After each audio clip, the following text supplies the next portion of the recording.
Good evening, everybody, and welcome to the Thursday, September 8th edition of the Park and Recreation Board meeting. Thank you all for coming.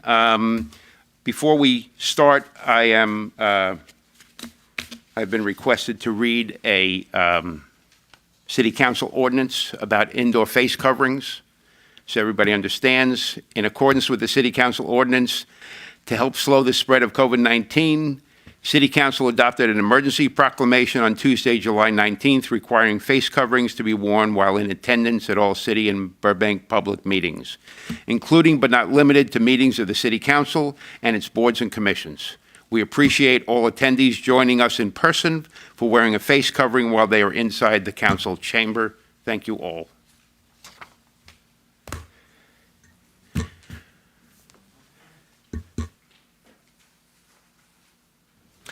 Next, we're going to have the flag salute, and I'm going to have two people help me with this tonight, Malia and Anaya.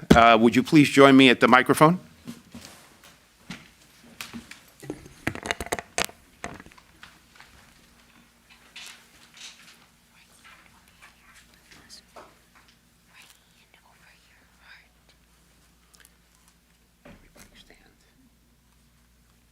Would everybody please remain standing, put your right hand over your heart, and repeat with us. I pledge allegiance to the flag of the United States of America and to the republic for which it stands, one nation, under God, indivisible, with liberty and justice for all. Thank you so much. Thank you. Thank you. Thank you.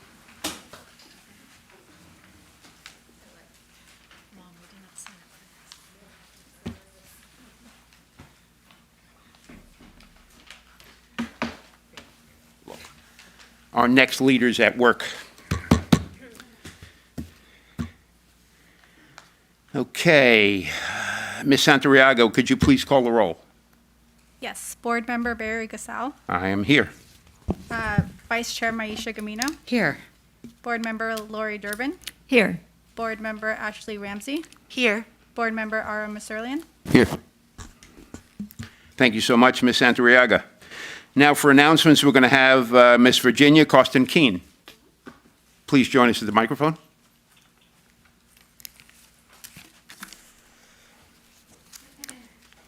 Good evening, Chair Gusau and members of the board. Thank you for joining us this evening. My name is Virginia Costin-Keene. Tonight, I have the pleasure of sharing the department program announcements and updates. Let's begin the slideshow. Rocker Hula is back.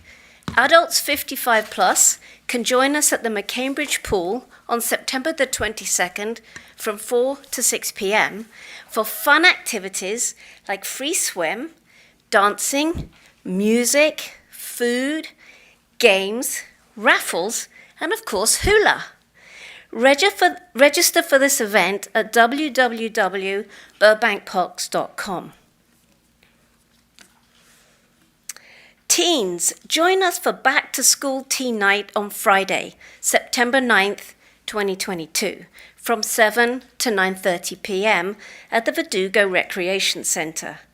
This free event is open to middle school students only, and an ID will be required to attend. Fun activities include a game room, music, water basketball, ping pong, pool table, raffles, and prizes. Register for this event is open now at www.burbankparks.com. Burbank Parks and Recreation and Burbank Public Library present Story Owl Hour. Each month, we will feature a nature-themed topic. Burbank librarians will read a story, and Parks and Recreation staff will lead an activity. I'll bet it be a hoot. Registration opens on the first Thursday of every month at www.burbankparks.com. Youth Leadership program is a great opportunity for high school students to earn volunteer service hours, build their personal resume, and network with fellow high school students to get to know their elected leaders and city officials, while expanding their education and career opportunities. If you're interested in high school students, can submit an application online at www.burbankca.gov/YLP, or you can fill out an application in person at the Verdugo Recreation Center by September 24th. The Burbank Cultural Arts Commission and the Burbank Recreation Department are proud to announce Burbank's first ever virtual art exhibit. This exhibit features digital and fine art presented through augmented reality. Come check out this unique art experience at the AMC Walkway in downtown Burbank. Viewers can scan the QR code located on the floor placard with their mobile device, download the Lupa mobile application, and enjoy 22 pieces of featured artwork. This free exhibit is now open and can be enjoyed throughout the year. More information can be found at www.burbankarts.com. Stop by the Burbank Animal Shelter on Saturday, September 17th from 11 a.m. to 3 p.m. for our bunny adoption fair. Come meet our great bunnies, learn about bunny care, and adopt your new bunny best friend. For more information, please visit www.animalshelter.org. Thank you. This concludes the department announcements. Thank you, Virginia. Very good. For those of you listening at home, and for those of you who might be here as well, that youth leadership program is spectacular. And if you know any kids that would be interested in that, is great, great training for what's going to face them when they get a little bit older. It's spectacular. And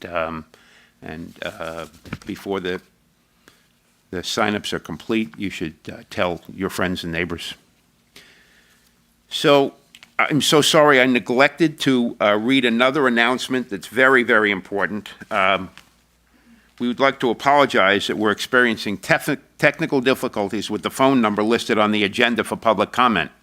If you wish to speak during public comment, please call this number, 818-238-5821. I'm going to repeat that. If you wish to speak during public comment, please call 818-238-5821. Sorry I missed out on that before. Okay, so we have no presentations tonight. I'd now like to introduce Marissa Garcia, our Department Director, for a Department Director report. Chair Gussow, I do not have a director's report this month. Good. I mean, not good, but means nothing's bad, so.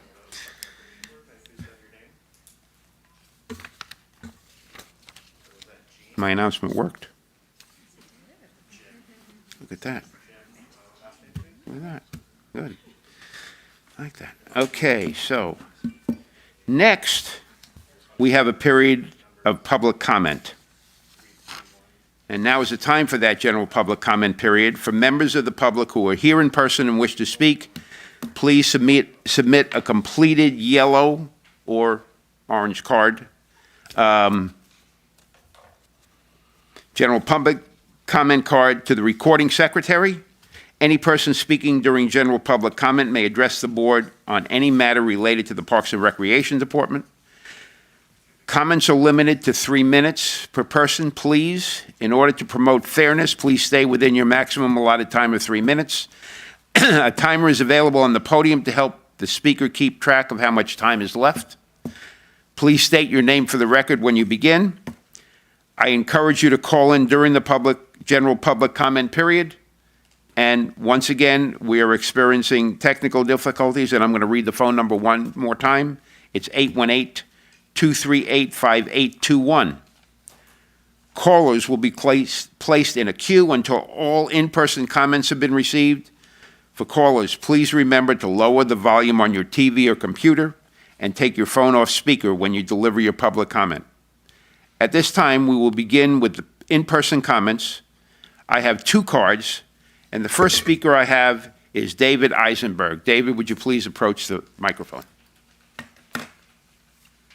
I'm here for the agenda item 1. Is this the time? Yes, sir. All right. Good evening, board members and staff. My name is David Eisenberg. I'm the chair of the Sierra Club Verdugo Hills Group. We are a regional group. Our membership is in Burbank and Glendale, and I'm here to speak in opposition to the installation of artificial turf. If you'd asked me 5 years ago, is artificial turf a good idea, I would have said yes. I would have thought, oh, it's wear, it has long wear, it saves water, and it's just off the top of my head because we're so inundated with plastic is a good thing. But we've done some research, and people have started looking at artificial turf, and it's not a benevolent product. It is a toxic product. Not heavily toxic. I mean, you won't die instantly, but it does stay in your bloodstream. Artificial turf is, you have PFAS, you have leached chemicals, you have whatever might be in the infill. You don't know what it is. It could be crumb rubber, it could be, although I think you're looking at organic rubber on your design, but you don't know what's in the content. People haven't studied it. We just know there's chemicals in it. There was a report mentioned at the Sustainable Burbank Commission from Teeter Engineering. That report was before people knew that there were PFAS in artificial turf. I did a public records request.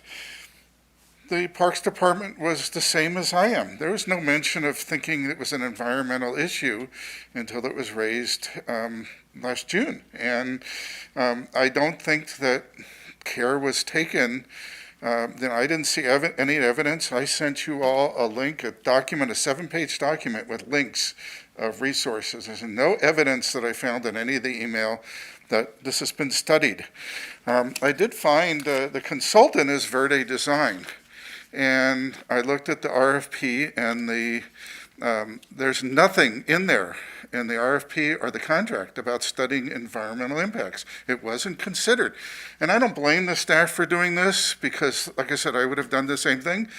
But I want to read a comment from Teeter Engineering that they sent on July 2nd, 2022. It is important to note that Verde Design is a landscape architecture and civil engineering firm, and we make no claims related to the products identified related to their chemical properties. We have several clients who, due to public concerns over use of synthetic turf, have arranged with third-party testing consultants and engineers that specialize in specific issues related to stormwater runoff, potential contamination, or exceeding threshold levels established by the state. So we're asking, if you're going to do this, that if you really think that this is the best solution, hire that independent consultant that your consultant is recommending, that third party. Thank you. Thank you very much. I have one more card. If anybody else would like to speak, please present a card to the recording secretary. Otherwise, this will be the last in-person public comment. The next person speaking is Jean Schanberger.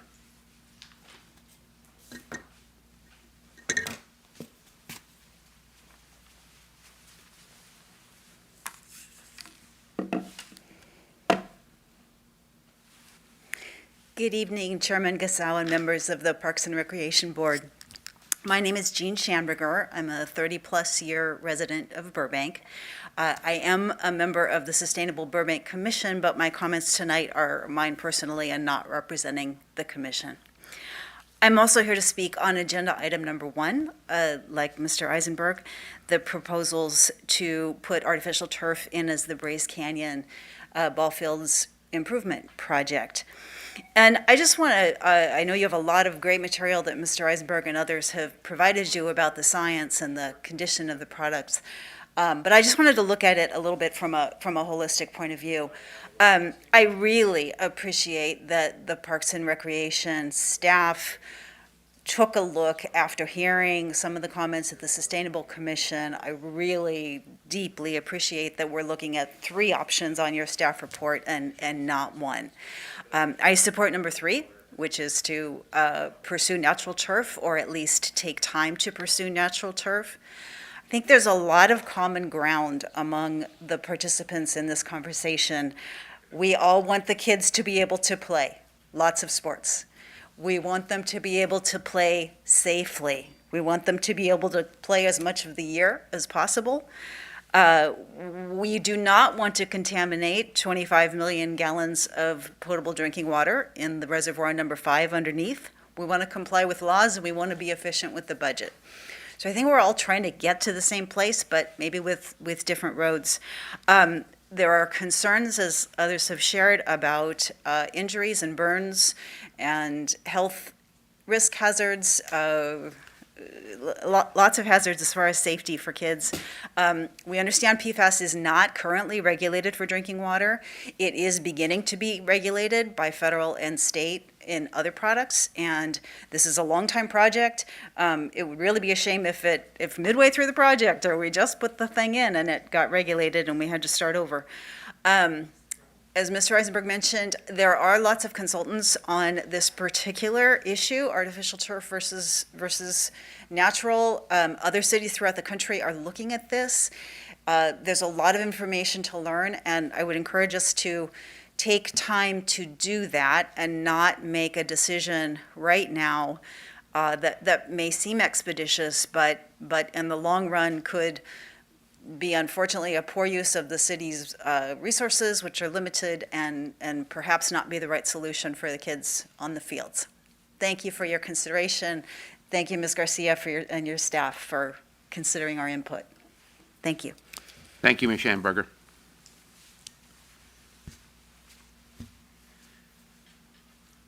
Any board members have any comments about public comment? I'm sorry, wait, we have 2 people on a telephone line. Let's go with number 1.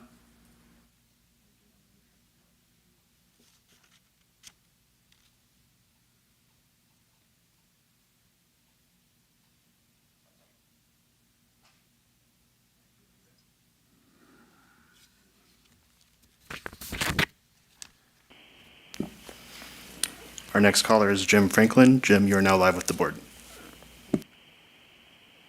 Board members and city staff, good evening. Thank you for the opportunity to speak with you tonight. My name is Jim Franklin, and I'm calling to express my strong support of option number 2 for the proposed Bryce Canyon ball field improvements. As lifelong residents of Burbank, my wife Susie and I have participated on, coached, managed, and sponsored dozens and dozens of youth and adult teams. Many of them have played their games at Bryce Park. In fact, I can remember the first time I ever crossed home plate and scored a run in an organized baseball game was nearly 50 years ago at Bryce Park. As a member of the Burbank Athletic Federation, I'm keenly aware of the importance of the Bryce Park fields for the residents of Burbank and for the neighboring communities as well. The thought of losing the use of these fields either permanently or during significant periods of time for the reoccurring installation of grass turf seems unthinkable. Instead, for you tonight, the opportunity to not just maintain the existing sports programming, but to allow a much-needed increase in programming for our adults and youth sports. With replacement of grass with synthetic turf, the multi-sports fields will create opportunities for new programming to support multiple sports such as soccer, football, lacrosse, softball, and baseball, to name a few. I understand that there are those that oppose the installation of synthetic turf to the perceived health and environmental impacts, and I understand and acknowledge the need to research and implement the best practices when choosing the materials that would be installed in a synthetic turf project like the one you're considering tonight.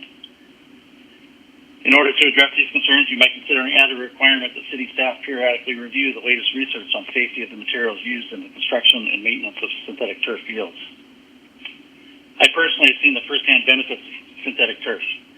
I was a varsity football coach at Village Christian High School for nearly 30 seasons, and I currently serve on the board of directors of the school. For the last 9 years, we practiced every day on synthetic turf fields and played the majority of our games on synthetic turf fields. Based on my own personal observations over that period, I saw fewer twisted ankles and knees, fewer cuts and scrapes, fewer injuries due to the impact of being tackled onto grass turf underlain by hard and compacted soil. The school has seen many other benefits with the synthetic turf, such as increased usage, lower maintenance costs, and lower water usage. In fact, the school has been so satisfied with the performance of the turf fields, it recently applied for and received a permit to construct and install a second large athletic field using synthetic materials very similar to those proposed by staff tonight. In closing, I want to thank the staff for the efforts they made to present the Parks and Recreation Board with a well-thought-out plan for the improvement of fields at Brace Park. And I sincerely hope the board accepts the recommendation of the staff that the best viable option to maintain safe, playable ball fields at Brace Park is to convert them to synthetic fields. I appreciate your time. Thank you. Thank you, Mr. Frankian. Our next caller.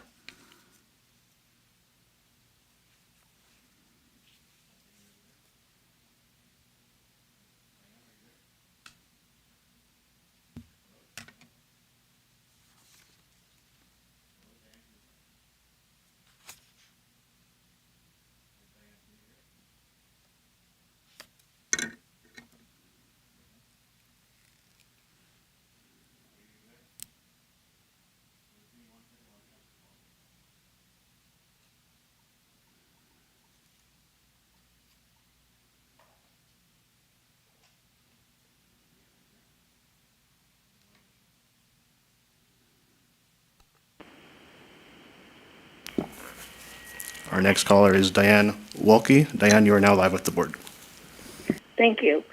Thank you, Commissioners, for this opportunity to speak tonight. I'm on the Board of Directors with Safe Healthy Playing Fields, which is a 501c3 nonprofit that is national, and we also have international membership.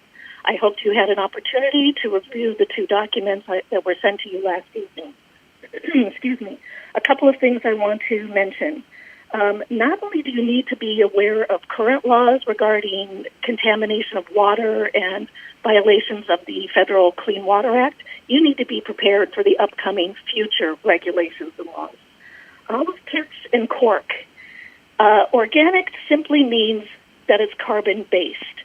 Even though these pits are supposedly California olive pits, does not mean that these trees did not have pesticides in them, and therefore they would be in the pits and add to your contamination. Cork is generally resourced from northern Africa and Portugal, where in fact pesticides are heavily used. As far as consultants, Verity's favored consultant is in fact David Tedder. David Tedder has been called into question in every single city where he has been called in to be the closer, where he presents and tries to boggle and dazzle with his so-called expertise. I have documents from all across the country that have been gathered by various individuals where he has been involved. I would suggest that you engage independent experts who will speak to you gratis and provide you with information. This is their field of study. PFAS and the other chemicals, they are known to leach. They are known to enter waterways, air, and soil. And lastly, as far as playing on plastic fields, for heaven's sakes, less than 2% of student athletes go on to become professionals. Plastic fields is not going to enhance their opportunities, and in fact, the National Football Players Association is calling for a return to natural grass fields, as well as other organizations, including many universities. Thank you for your time this evening. I'd be happy to provide you with any additional documentation you need. Thank you for your comment, Ms. Wolke. Now it's time for response to public comment. Any board members have a comment? Board Member Marcellian. Yeah, I appreciate everyone's comments and opinions. I'm actually happy to hear we had comments from both sides because it's always good to kind of hear both, perspectives. I think for me personally, just to address everyone, the comments that were made, I think obviously first and foremost, I'm not a grass expert or anything of that nature, and I don't claim to be. So I think for me personally, I'd love to at some point hear more pros and cons and a deeper dive of, the natural grass versus the synthetic turf. But, first and foremost, at top of mind for everyone should be the kids' safety. But I also see, and obviously we want to keep the beautification of the city through, trees and natural grass and whatnot. But I also see the other side's point in terms of programming, and I'm a big advocate of, keeping kids active and offering various types of programming, which I think the synthetic turf offers. So I think I'd love to hear why or why not, again, I'm not an expert in this area, why or why not natural grass can't potentially offer. I kind of know, but, I'd love to hear more at some point of why natural grass can't offer multi-use. I'm sure there's some costs and stuff associated with that, but I just wanted to address that. I appreciate hearing both sides, and I think first and foremost, we need to put the kids' safety at the top, but also keep in mind, costs associated with things, as well as the ability to enhance and improve the city's offering for sports programming and whatnot. So I think it'll just be, that's kind of what, I don't want to feel like I'm teetering here. I just wanted to offer my, that I understand both sides. Thank you, Board Member Maselli. And anybody else? So I would just like to add a comment. So this is not a new topic. If you tuned in last month, you saw that we had a similar conversation about another park that we are in the process of trying to remodel, and that's Isay Park on Olive Avenue. And I will tell you, I too am not an expert when it comes to natural turf versus artificial turf. But I will tell you that, in my opinion, our staff is doing the best they can to try and fit within the regulations that the state has provided us. One of the things, for those of you who are not familiar with the entire process, one of the issues at Bryce Canyon Park is that turf covers a reservoir. Now, whether or not the natural turf or the artificial turf are the better solution to that, I don't think we have the answers to that yet. I think we're still looking for those. And we have, discussed this. The baseball fields at Isay Park, the plan is for them not to be artificial turf. The plan is for them to be natural turf and stay as natural turf. I know this department is doing the best it can to try and figure out the puzzle to protect our reservoir. Our fresh water is crucial, and thank you for the comments from the Sierra Club and those people who are interested. And just to let you know that we're doing what we can, or they're doing what they can. I'm not doing anything. The staff is doing what they can to get the proper information to City Council so City Council can make the decision as to what they're going to eventually decide to do. And we will keep everybody posted. It's not going to be a secret. It will be transparent. Did I get that right? My facts okay? Okay, good. So, Ms. Garcia, are there any additional written communications other than the ones I have? So I just wanted, for the record, want to make it known that staff did receive some pieces of email as well as e-comments that were provided to the board earlier today prior to today's meeting. And those will be included for the record. Okay. And for the record, we have received communication from David Eisenberg, who spoke earlier. We have received communication from Diane Welke, who spoke earlier. We have also received communication from Donald Picano, and Paula Trubisky. If I may, Chair, just want to thank the community members who were here today those that have been engaging staff over the last, actually several months since we began our community engagement process.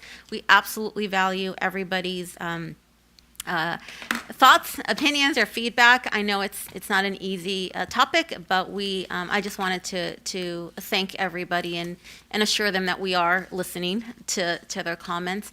And as you mentioned, we'll be presenting options for council's consideration. Thank you. Thank you, Ms. Garcia. I think I got everybody here. Yes. So,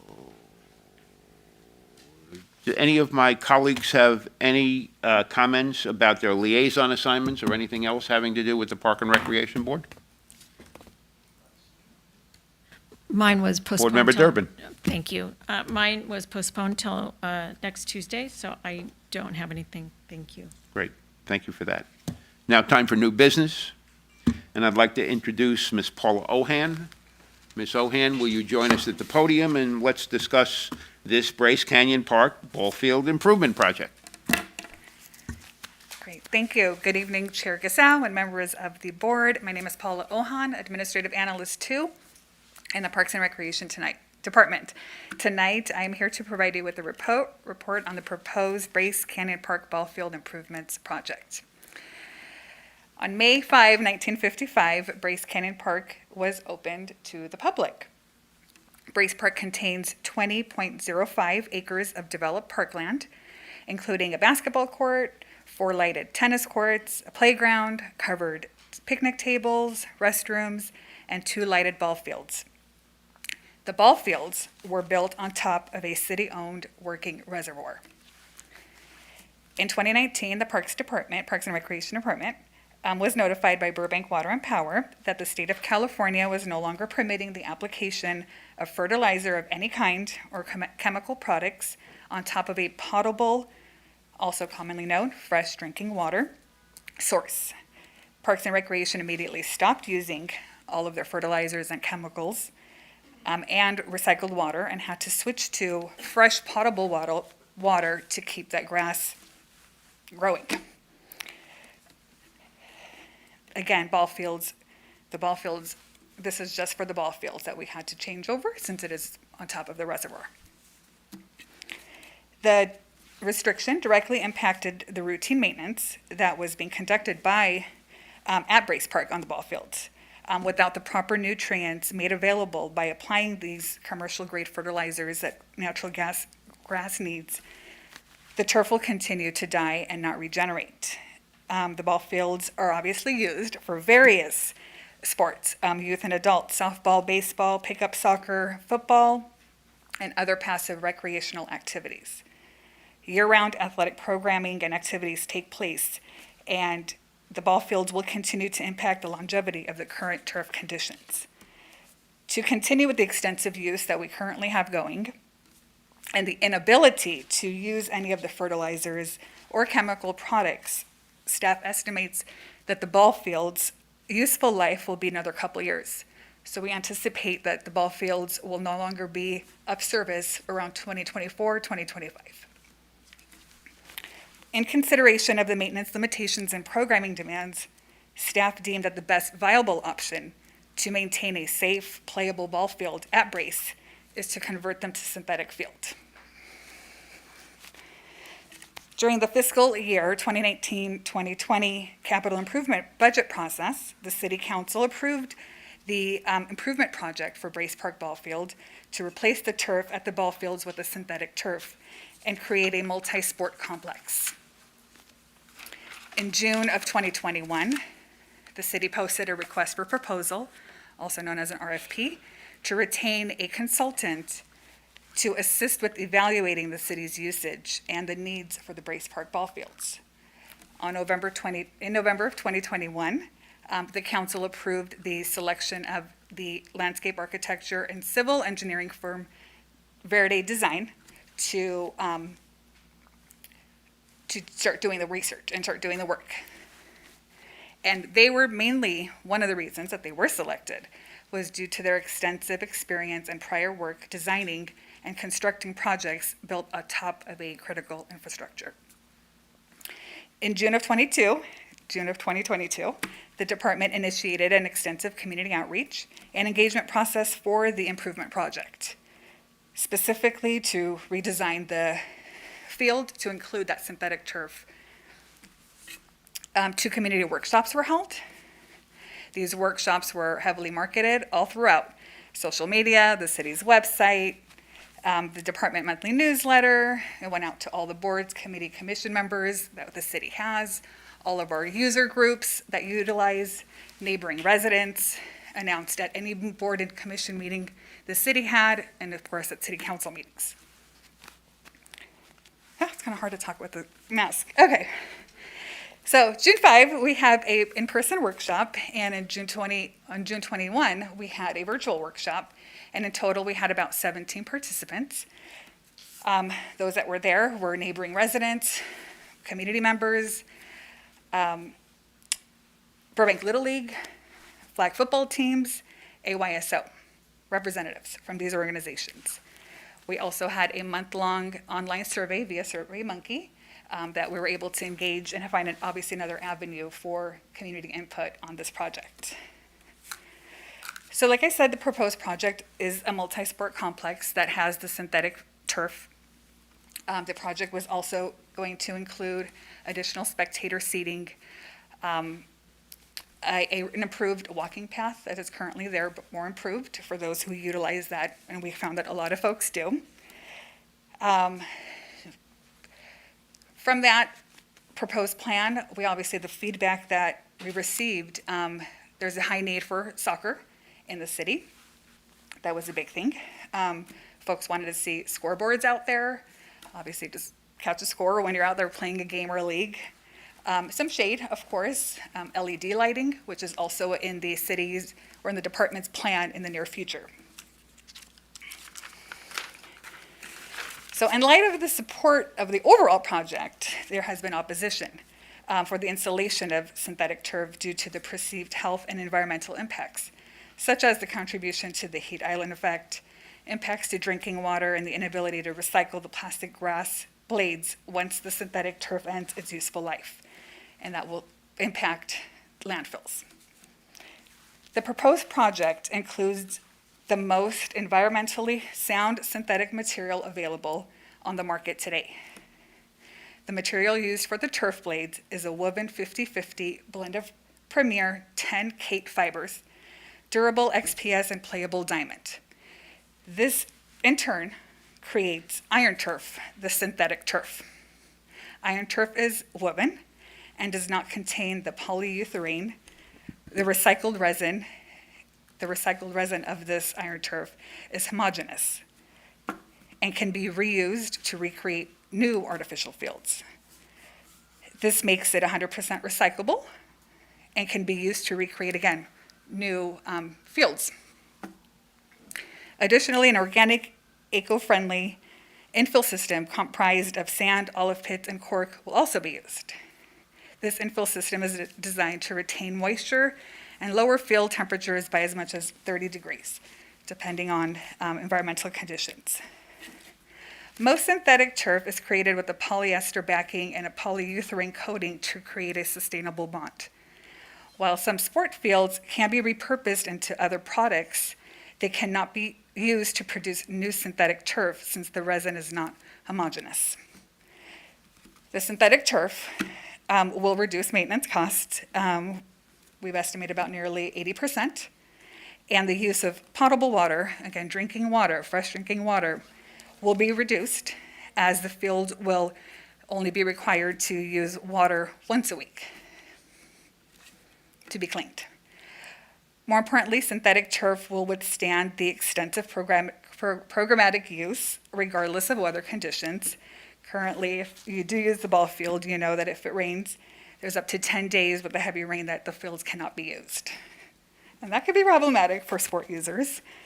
The synthetic field will enable the department to meet the community's demand for augmented competitive and recreational sport programs and community activities, specifically and especially for soccer league play. Staff understands the concerns, and in light of the city's commitment to sustainability practices, staff identified various options to address the current state of the Brace Park Ball Field. While staff recommends synthetic turf for this project, there are 3 options that can be considered. The first option is to leave the ball field in its current condition. And under this option, the department and user groups will be able to use the current fields as is for the next couple of years. And once that field deteriorates, the department will be closed to close it down. It will no longer be able to be used. This will eliminate 2 out of our 15 ball fields that we have in the city. That would be pretty impactful, as we can imagine, and primarily for all, again, the users that use it, folks, Little League, AYSO, just to kind of name some big groups, of course, and our department programs that we have. Option 2, it's to convert the natural turf into the synthetic turf and propose and create this multi-sport complex. This will improve the future safety, playability, and appearance of the field at Brace. Since the city does not have any soccer fields, this complex would enable the city to accommodate soccer league play, in addition to softball, baseball, football, and other sports, and again, continue to use the walking path and other activities at this location. Alone, the city's youth and adult sports section programs, they program about 13,000 games every year with over 20,000 participants that are out there. Staff estimates with this new complex, we would bring in about another 15,000 more spectators, permit groups, and other visitors with this new complex. Option 3 is, while it's still in the exploration stage, it would be obviously to resod the existing field. So every about 3 to 4 years, we would resod. And naturally, great idea, but the downside of that would be that the time that it would take out, that the field couldn't be used until we resod. And because it's still on top of the reservoir, it hasn't changed, potable water would still have to be used, and other fertilizers can't be. So again, it would be on this 3 to 4 year basis that it would have to be changed out or resodded. What's the cost of this project? We're looking at it right now about $3 million, kind of still going over a little bit. We currently have funded for this project our Measure A dollars, $2.5 million, and development impact fees about almost $1 million, $919,000 that is going towards this project. So the excess, or the money that we don't have yet, is we're planning on obviously looking at other grants and other avenues to make that up. In conclusion, the Parks and Rec Department, the professionals, obviously we recommend option 2 for all the reasons I have stated. This is a sports field that is very highly wanted and needed in the city to allow all the different uses of sports without wear and tear on the natural turf. Because it sits on the top of a reservoir, we're limited. We don't have a lot of options, and therefore that is why staff looked into this option. It's the most fiscally responsible, next to not doing anything and leaving the ball fields to close down. This can also be not only great for Burbank, but outside of Burbank. This can bring a lot in for us just to have something like this in our city. It's the first one. So, because again, it's on top of the reservoir, it feels like it would be the most viable option. Again, staff understands, the department understands that there are concerns related to the synthetic turf, but we believe that the benefits outweigh that, and we would be excited to have the first synthetic turf multi-complex sport complex here in Burbank. Thank you for having me, and if you have any questions, staff and or I would be happy to answer. Thank you, Ms. Ohan. Great presentation. So, Board Member Marcellian. Yeah, my question is, obviously, all the benefits you laid out completely make sense. And I think there's a lot of benefit to it, but obviously to address some of the concerns that obviously from the opposition of wanting to keep natural turf or resod it, have you guys, I'm sure you have, but have you looked at some of the other artificial turf in the city? Obviously, I know Burbank High School utilizes, I know it's not apples to apples because one is on a reservoir and the others aren't, so there's some differences there, but have you guys, or the company or whoever, was there a study done, and did they prove that it's not really as harmful as it may seem to be? Like, what are some of the studies that have been done on some of the other artificial turf that's in the city or surrounding areas? I know there's a big soccer complex right off the 5. I don't know if it's Glendale or technically City of LA, but do you guys have any things on that? If you don't mind, I'll take that question. So currently, we did reach out to our partners in BUSD. We asked them questions about the safety and playability. There were other concerns that were also raised associated with injuries. And so we wanted to have a more clear understanding. The staff from the school district did provide us some studies that they used to weigh the pros and the cons. It was a dated report from the city of Beverly Hills that supported artificial turf that they used to move in this direction. And so, but that the turf was not similar to the products that we're proposing. So for those reasons, we needed to really make sure that we were comparing, as mentioned, apples to apples here. So from that perspective, we have had those conversations. Empirical, statistical research data was not available from the school district side to help us inform the decision.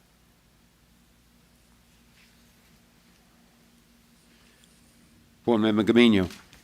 Thank you for the presentation and also the additional information. I have a question. Given the comments that we heard about environment today, can you just walk us through the considerations that staff considered related to environmental and the heat island effect?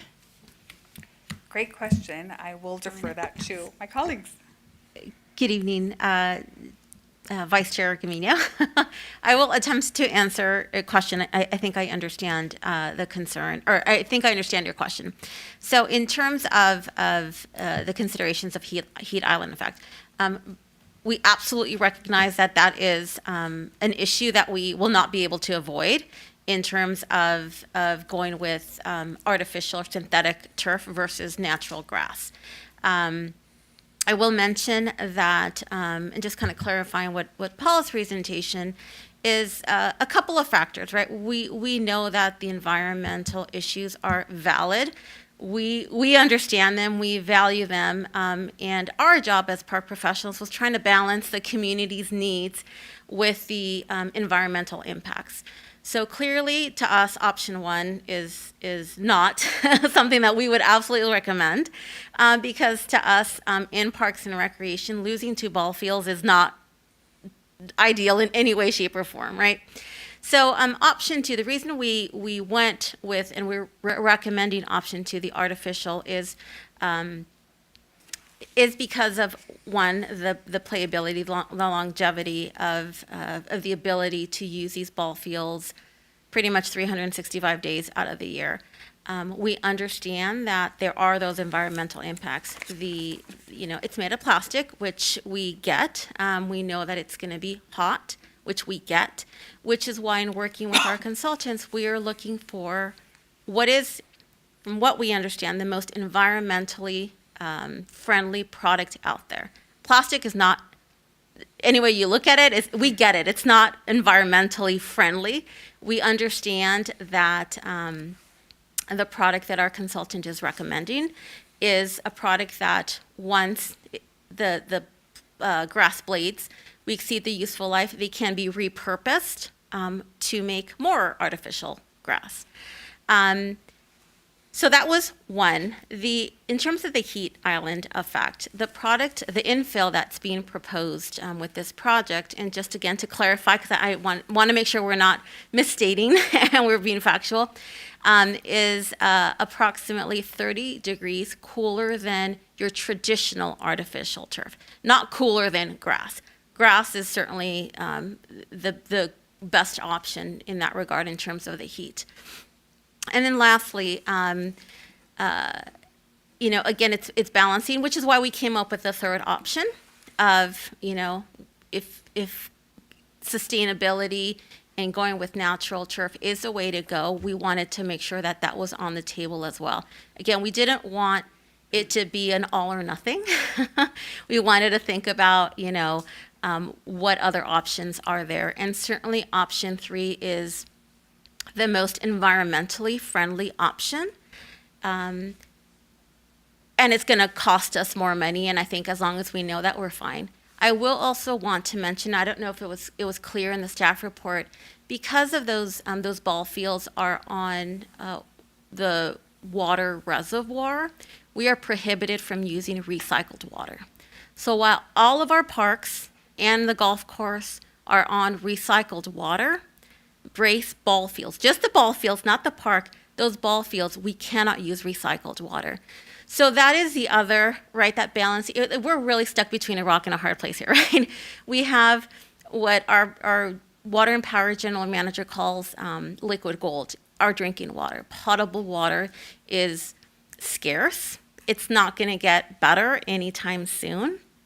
And so when you have these two ball fields that we cannot use recycled water and we're forced to use drinking potable water, that is a serious, item for us to consider, right? So you're balancing drinking water versus plastics and the heat island effect. And so it's not an easy decision. I know it was very difficult for us as staff. I know it's a difficult conversation for the board, and even more difficult for the city council, who will ultimately be making that decision.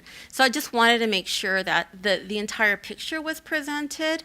That either way we're going to be impacting our environment, either by utilizing potable water or having plastics and the heat island effect. I will mention that traditionally, and I know these last 2 weeks are an anomaly, and it may be a norm, I do not know. Typically our games are in the evenings, obviously some on weekends, other park users and field users, but almost everybody has temperature thresholds. So when it reaches a certain temperature, games are traditionally canceled, or everybody's on this advisory, right, making sure that the kids or participants are drinking enough water and being hydrated. So while we get that the temperature is going to increase with artificial turf, we're hoping that we'll be able to find that sweet spot and that balance. So I hope that helps address that question. It did. Thank you Okay. for the A clarification little and the additional long-winded explanation. response. I do appreciate it. Sure. Thanks. Ashley? Thank you. Thank you for your presentation, Paula. I do have a couple of questions. So as far as I know, the fertilizer is a no-go because of the reservoir. Are there alternatives? Or it's just a nothing, don't do it at all? It's nothing. Okay. Strictly potable water to water the grass. Okay. I figured as much. I just wanted to clarify. And then how long is the artificial turf expected to last before replacement is needed? I'm happy to answer it. Obviously, the vendors are telling us, about 10 years. We know that based on the demands, our fields are going to get a lot of use. So we're estimating about 8 years. Okay. With proper, and I will mention, with proper care, which we're obviously responsible for the maintenance of our fields. So we are going to be committed to ensuring the proper maintenance and all that to extend the life of those fields as long as we can. Okay. And do you have an estimate of the cost of the natural turf replacement or updating, I don't know if that's the right word, but maintenance, I guess I should say? So we have some very, very rough estimates, Okay. and I hesitate to share, but also going back a little bit, the estimate that Paula had shared in the slide, that approximately $3 million, that's an estimate from 2019 or 2020. So it's dated. We know that the cost for the artificial turf is going to be greater than that $3 million. We're actively getting a cost for option 3. What is it going to cost to scrape what's currently there, bring in sufficient soil, and the irrigation and the sod, the grass. We have generally calculated estimated savings in maintenance, whereas we're figuring it'll be about $23,000 for maintenance of grass versus $8,000 of maintenance of the artificial turf. Now, again, this is very, very rough estimates, but we do anticipate a significant savings in the maintenance. Also, water. Water will be saving. And then in terms of the cost of the sod, again, very rough. We hope to have a little bit more concrete information when we present to City Council, but we're estimating that every 4 or 5 years, however often we have to replace the sod, the grass, it's going to be about $500,000. So that includes removing the grass, bringing in the grass, also something that isn't, we don't think about, but we have our, Mike Del Campo, our landscape and forestry superintendent, who is all about maintenance.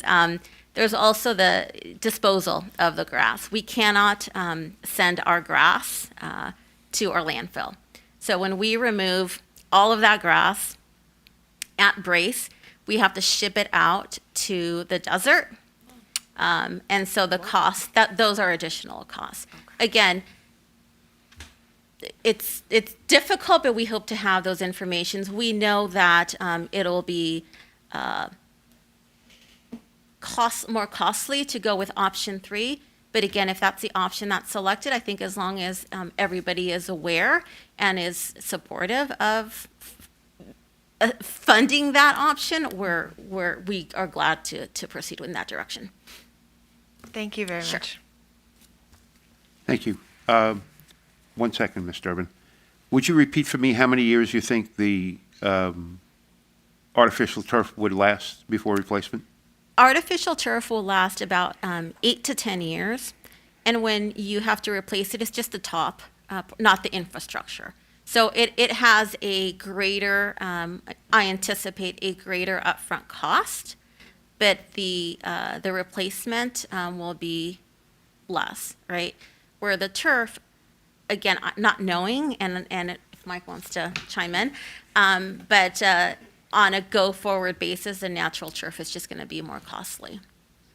Yeah, if we're talking about 500, again, really, really general figures, about $500,000 every 3, 4, 5 years. Thank you. Ms. Durbin? Thank you. So most of my co-chairs have asked questions that I had wanted answers to, but it's rock in a hard place. And I mean, we're such an environmentally friendly, you are this department and Burbank in general. And my first thought is like, why not wait a little bit?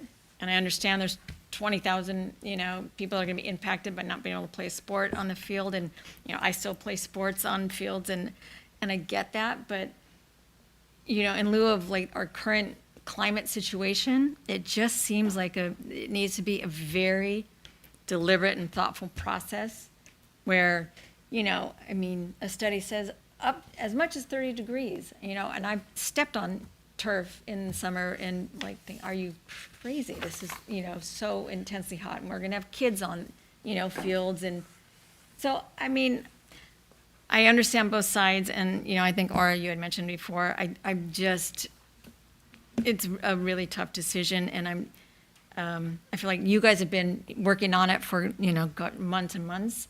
And, we just get it presented now. I just feel like for me personally, it is just going to be more of a process to determine, just give it some more thought, because I think it's a really important decision. I just think this is a really big commitment either way, going turf up at Brace or doing it old school and waiting and seeing what that looks like. So sorry to say I have no answers and nothing else to say other than that I agree it's a rock and a hard place, and it's going to take, I'm sure, much more thought and input.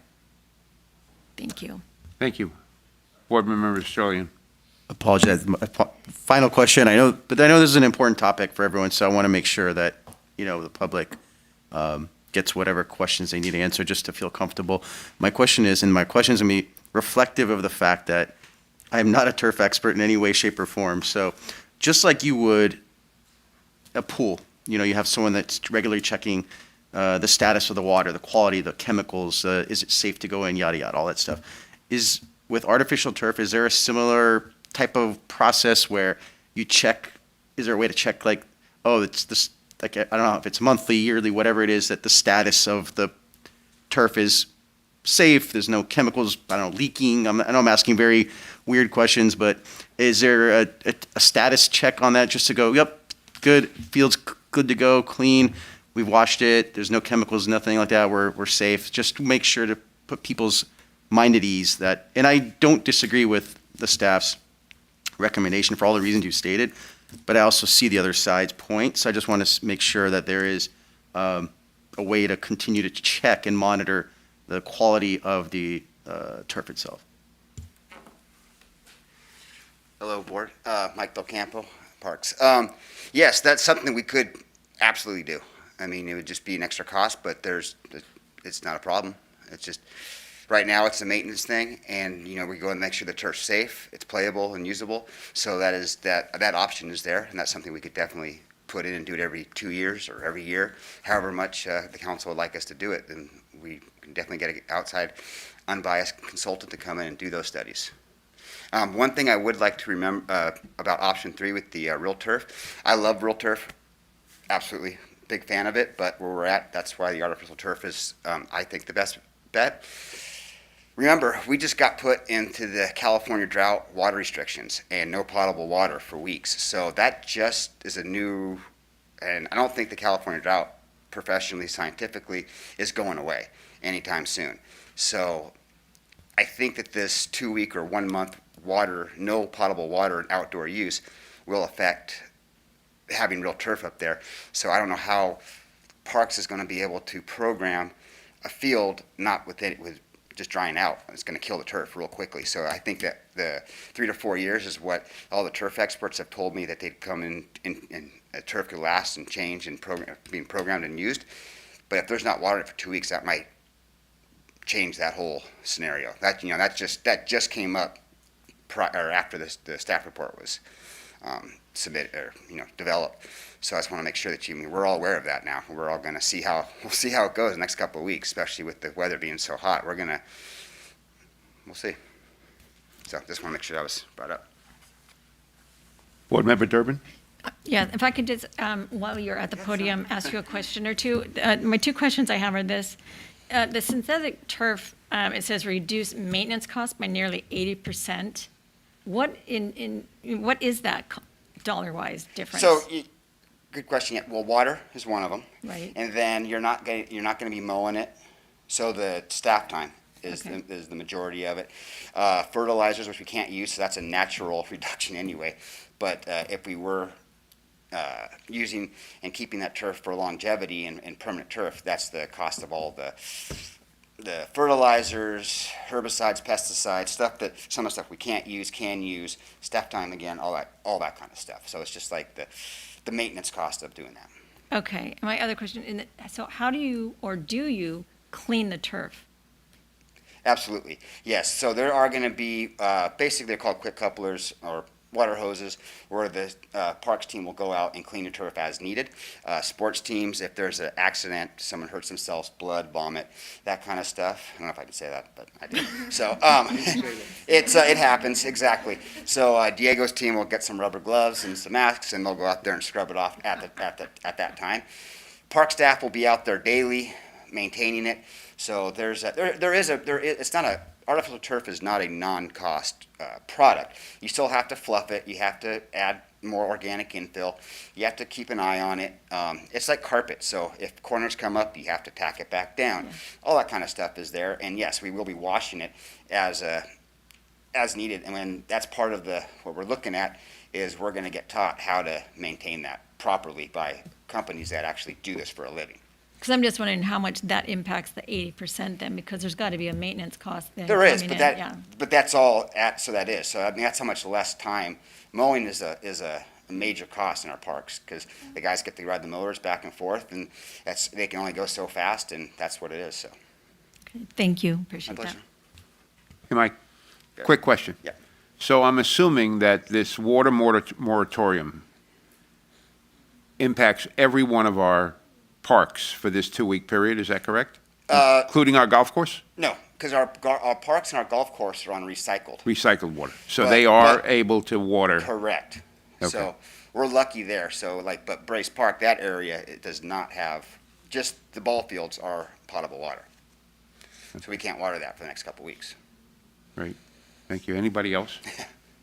While we have Mike here, he's going to disappear. Well, I'm here all night. No, just my final, like, kind of recommendation, I guess, as this eventually goes to city council. As you mentioned, you said every couple of years you can bring like experts to, and that might be an extra cost. I would just see if, one, you present to city council, if you can present that option and what that cost would be, just so that they have the full picture of what the possibilities are, just to address the concerns of that from a health standpoint so that would just be my recommendation as you present option 2 as kind of your recommended staff. So I think that's a fantastic idea. Thank you.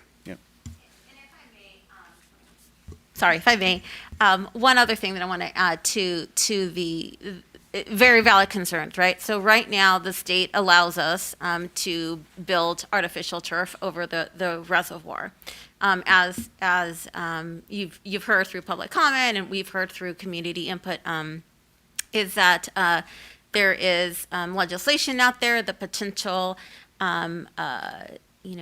regulations where BWP will have to test the water in the reservoir to make sure that it doesn't have contaminants. So valid concern that while today artificial turf is allowed, not to say that it won't be allowed, but what will happen is Burbank Water and Power will be required to test the water for contaminants. We don't know what those contaminants are with regard to the plastic, the artificial turf. And we don't know, how much leaching, and that's really the concern, how much is going to leach into that water reservoir. So again, after in speaking to, receiving those, we've been, just also to note, we've been working very closely with Burbank Water and Power on this since 2019 in these conversations. So in speaking with our consultant, and planning for in the event that the state is going to require testing to make sure that there are no contaminants of the drinking water, which I think at the end of the day, that is our number one priority, is protecting that drinking water in the reservoir. There is like a barrier that can be placed. So you have the water reservoir, the concrete tank. There's a barrier that is in the market that would be an extra layer of protection to prevent any leaching into the water reservoir. Lots of options. And at the end of the day, we don't know what levels of, are going to be acceptable or not. So there's a lot of unknowns, and I absolutely understand the wait and see. Let's not rush into it. Very valid. Again, our thoughts are even one season, right, of not having those 2 ball fields is going to impact thousands of our program. And that is, again, if that is something that the board wants to recommend, that council wishes to do, that is okay. We just all need to make sure that we're going into this eyes wide open, that there's some, unintended consequences, and we all need to be a little more tolerant to the impacts that waiting is going to have.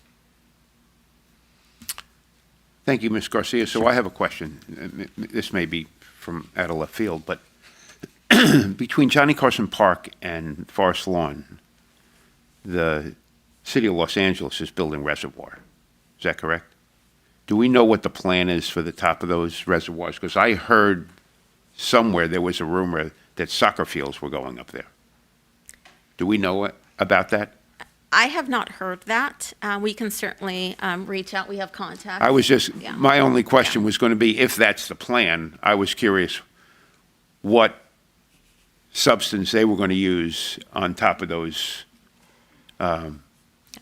reservoirs if that was the case. And what I heard might simply be someone wishing that. Yeah, that's a really good question, and I'll be making some phone calls tomorrow. Okay. For sure. Okay, thank you. Sure. So is it the pleasure of this board to make any kind of a recommendation to city council? Do we just want to note and file?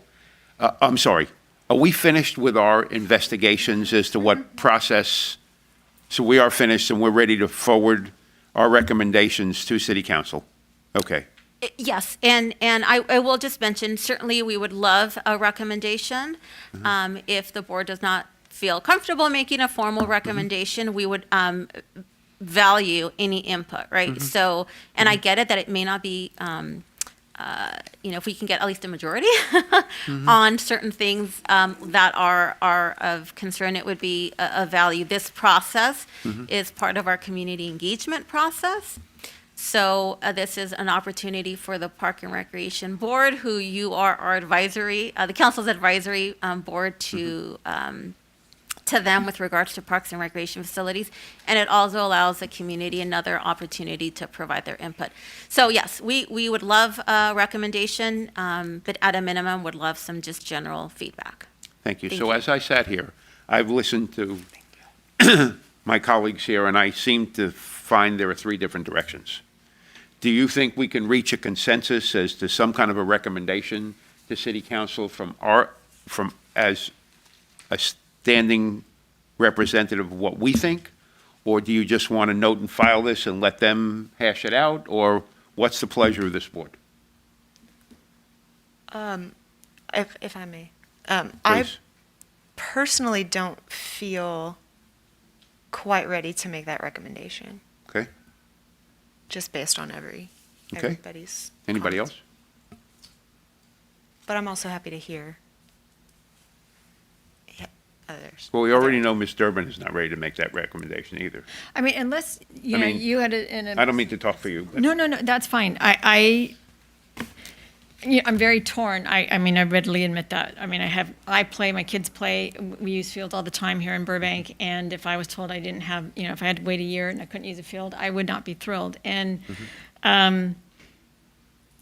so I understand both sides of it, and, I would defer to my other colleagues to see is there anything else you can bring to the table. I'm open to more discussion, but, I mean, Barry, you didn't really weigh in. Did you want to weigh in as well? I'm in the same place as everybody else. I'm torn. I understand that I think if everybody had their choice,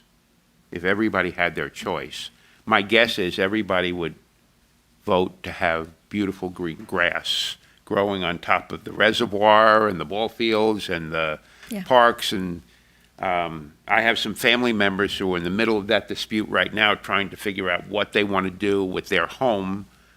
And the study that my son has done just to figure out what's best for his toddler, and what's best for him. So my question was just, do we want to forward something?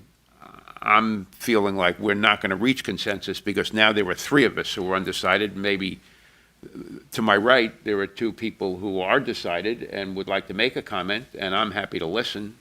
But My recommendation is to note and file at this time. Note and file.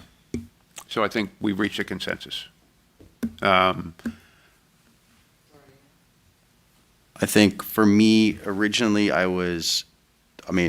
hands down, of course, I want grass everywhere. But after hearing more about this and after putting a lot more thought into it, I think I'm fine with going with the direction of the rest of the board to note and file, but I do think my recommendation would be to, if and when this goes to city council, as I mentioned, is to make sure that there are additional costs accounted for to test regularly, whatever that means, annually, biannually, whatever, to test the chemicals, the quality of the turf, just to ensure continued safety.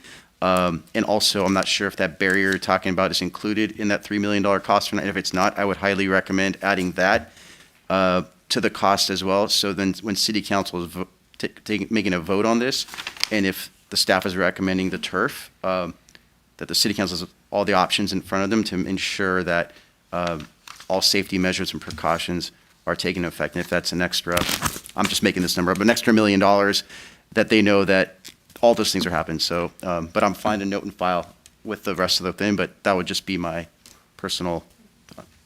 Okay, so I think that is the consensus, and I just want to mention for the record that two of our largest clients have advocated for artificial turf. That would be the AYSO and Burbank Little League. But I am in agreement with everybody on this. I'm sorry, Sorry. Board Member Ramsey? I thought that I read Burbank Little League was not Did I read that wrong? for artificial turf. If I could clarify. Sorry. So there's lots of clarifications here Sorry. this evening. Thank you. There has been a change, as my understanding. I just had some conversations with my staff yesterday or a couple days ago. At the time, last year, the leadership of AYSO and Burbank Little League were in support of the artificial turf. Hence, you have those letters of support that were attached.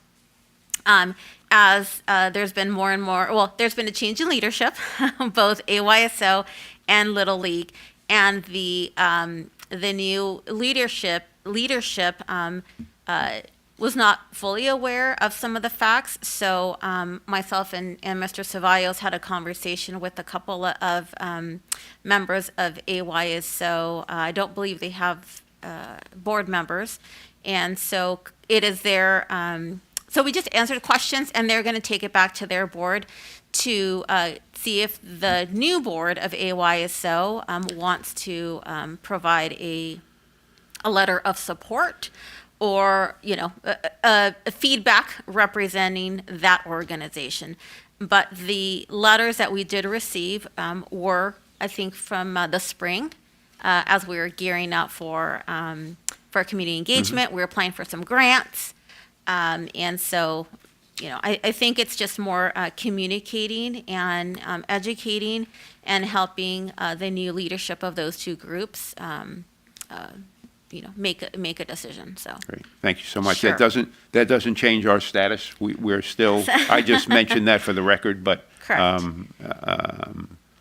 But I think we want to note and file, and if any of you have things to say, council, you know where to find them. So. Thank you, Ms. Ohan. It is now time for Ms. Coronado. We are going to discuss replacement of playground equipment in Valley Park and Overton Park.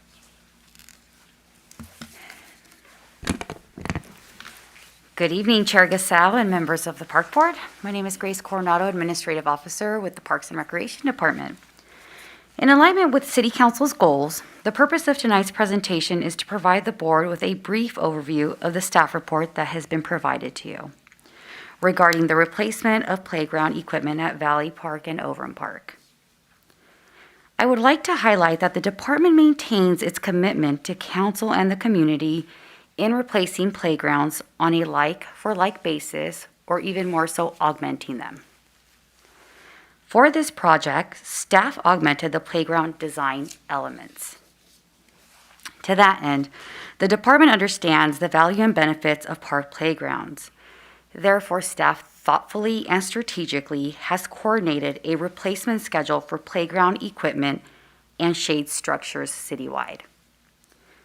The schedule reflects the age and condition of the equipment, as well as industry standards and compliance regulations. For this reason, the department is replacing the Valley Park and Overton Park playgrounds and shade structures respectively. The new design and equipment will enhance children's play overall. Notably, the existing playground equipment at the Valley Park was installed in 2003 and Overton Park in 2009. The playgrounds, while safe, have exceeded their useful life. Therefore, it's necessary to replace the playground equipment to ensure compliance with the Consumer Product Safety Commission guidelines and current Americans with Disabilities Act requirements. As mentioned in the report, currently, the department utilizes the design-build project delivery method, which facilitates a smoother coordination of design, demolition, and installation of the equipment. By synthesizing the design and construction components together through the design-build method, staff is hopeful that the project will be completed on time and within budget. I will now share a few photos of the Valley Park and Overton Park playgrounds. I'll start with Valley Park. These are a few current photos from the existing playground structures.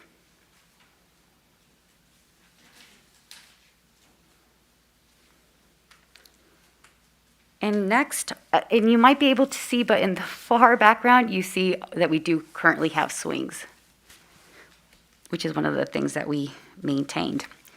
Next are a few renderings for the new playground. As you can see, the footprint has increased to add more play equipment elements, and additionally, there will be new shade structures for all park goers to enjoy. So that's a great amenity that the park will now have. Next, for Overton Park, here are a few current photos.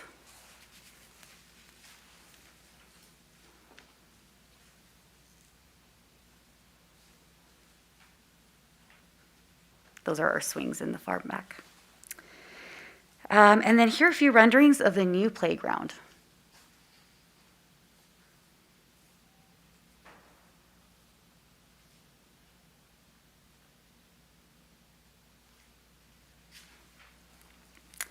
The footprint will remain the same for Overton. However, there will be more climbing elements and the shade structures will be replaced.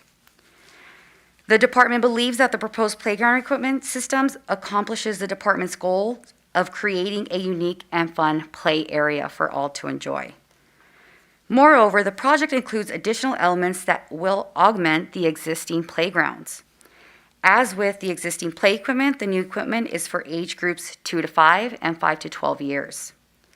The scope of work also includes removal of existing and installation of new playground equipment. The new playground equipment includes swings, slides, multiple climbing and spinning components, and outdoor musical instruments. They will also provide a variety of the very latest play features and experiences for children of all abilities in a fun atmosphere. They will include 5 elements of inclusion play for cognitive, strength, social, emotional, sensory, and motor skills. The replacement of the playground equipment at Valley and Overton is slated to commence in January 2023 and completed by May 2023. This project has been determined to be categorically exempt from environmental review under California Environmental Quality Act CEQA, pursuant to the Section 15302 and the State of CEQA guidelines. There's no fiscal impact associated with this project or report, but before concluding my presentation, I would like to note that the additional playground equipment for, kind of shifting gears here, George Isaiah Park Playground has been delayed due to some supply chain issues.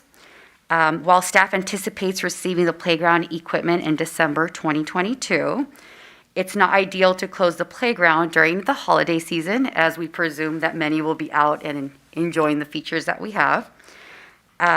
So therefore, we're scheduling the installation to start January 2023 and hopeful of a completion month of March 2023. So end of February, March 2023.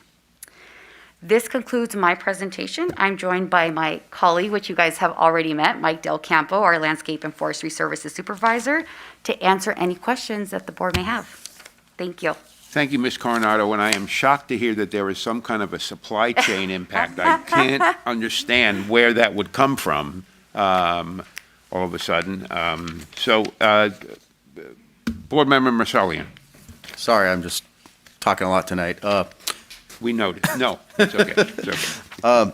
Obviously, we ran into what we ran into with the George Isaiah Park issue, and now the City Council has to approve budget to replace it and all that. So I'm guessing that when looking at these, obviously renderings are renderings. I can only tell so much, that similar things were taken into consideration to avoid certain community responses that would be like, what is going on here? And we all know when the playground equipment company says age 5 to 12, they're just doing their due diligence and stating it. But we all know from an eyeball test as well what is for 5 to 12-year-olds, and we know for a 10-year-old on some certain things is not. It's really probably for a 4 or 5-year-old. So I just want to make sure, and I'm sure it has, but I just want to clarify on record that all that has been taken into consideration on these types of equipment when looking at it. Like, it looks like it's much better improvement, but I just want to make sure all that was taken into consideration to make sure that this is really legitimate, good play equipment for folks or kids that are, really in that, 6 to 10, 6 to 12 range, and there is stuff for them to actually do. So just for the record, just want to get that clarification. No, and thank you. Those are all valid comments. I can relate. I have a 7-year-old son, and we go through all the playgrounds, and I see it from a parent perspective, but then also as a Parks and Rec professional, especially in light of the recent occurrence. But most certainly, those are things that we took into consideration. I've had conversations with our superintendent regarding the height of the slides, just to make sure that our playground equipment continues to be engaging and exactly how you mentioned for the appropriate ages. We did address all those concerns. And as I mentioned, we are committed to replacing like for like, if not augmenting. I will tell you that both playgrounds, we augmented both significantly from what they currently are. And I don't know if you wanted to add anything, no? Thank you. These are exciting designs. I always appreciate understanding a little bit more about the thought process, and I believe our residents too. Can you just walk us through some of the environmental matters that you took into consideration, and also the matter of inclusion and considering some of our children with special needs as well? I see some design elements that include that, but maybe you could just walk us through your thought process.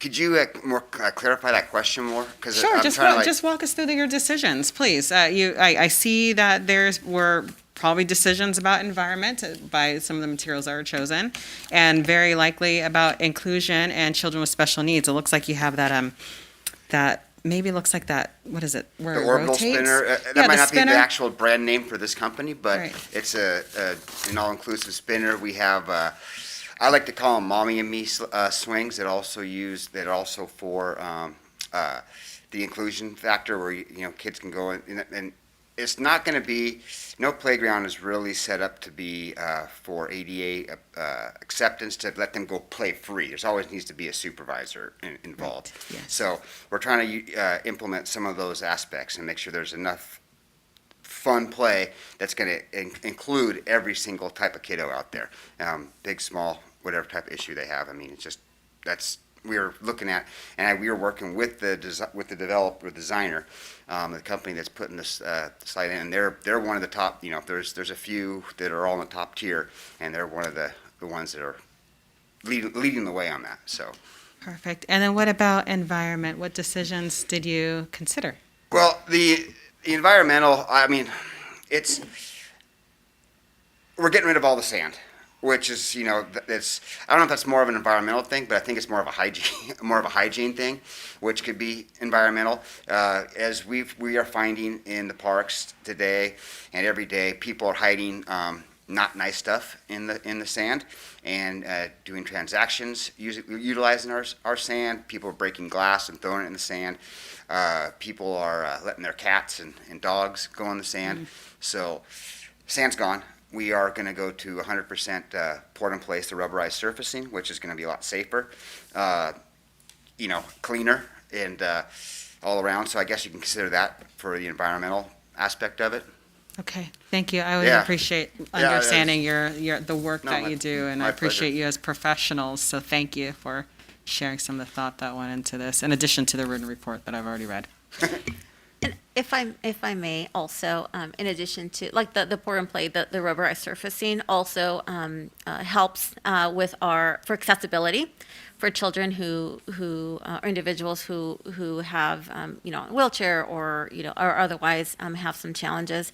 Additionally, and this is a stretch maybe on the environmental, but Valley currently does not have any shade structures. So this project will be adding shade. So it's not, it'll keep our play equipment cooler and a little bit more, provide a better environment for our kids when they're playing there. So I hope that adds a little. Sure. Board Member Ramsey? You answered my question, actually. I was going to ask about wheelchair accessibility, so thank you. You answered that.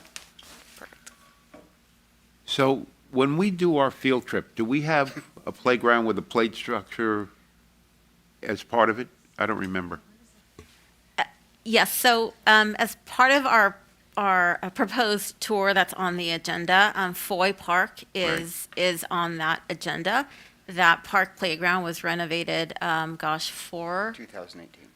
Yeah, right, 4 years ago, 2018. Yeah, that's my favorite one of all of them. That's Yes. our most expensive one, is that correct? It's the one with the big slide over on Victory and Hollywood Way. Yeah. So while that playground is not going to be renovated or replaced, it does give you an idea of some of the unique play features that are out there.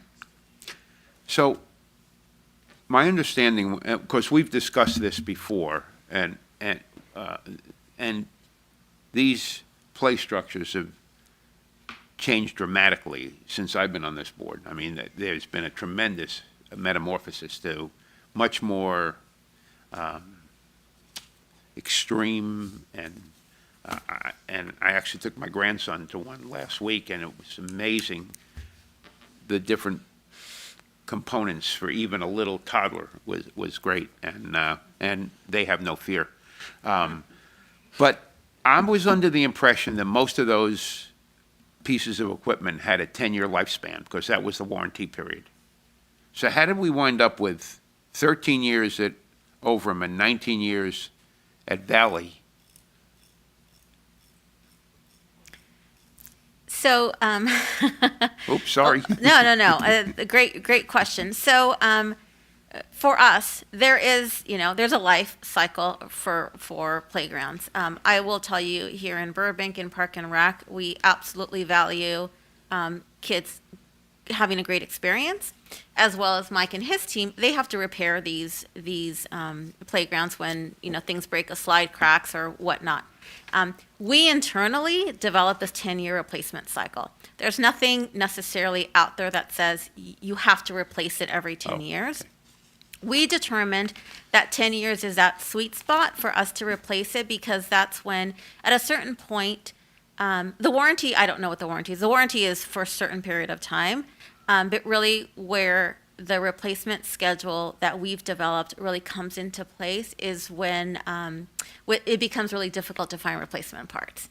So as you noted, Chair Gusau, the playgrounds, the designs, get cooler and better, and so it's difficult for Mike and his team to find, let's say a slide is cracked and they need to order a new slide. That slide may or may not be available. So, the reason why those have been delayed is because there was a number of years where we didn't have adequate funding. I will tell you that just a few years ago, we were budgeting about $350,000 per park playground. These two playgrounds combined is almost $1 million. So, which again goes back to why we had the challenges that we had at Isaiah, because we were trying to be good, responsible, and complete our projects, and our dollars can only go so far. And I guess just in hindsight, that was a great learning opportunity for us to not just move forward, but to stop.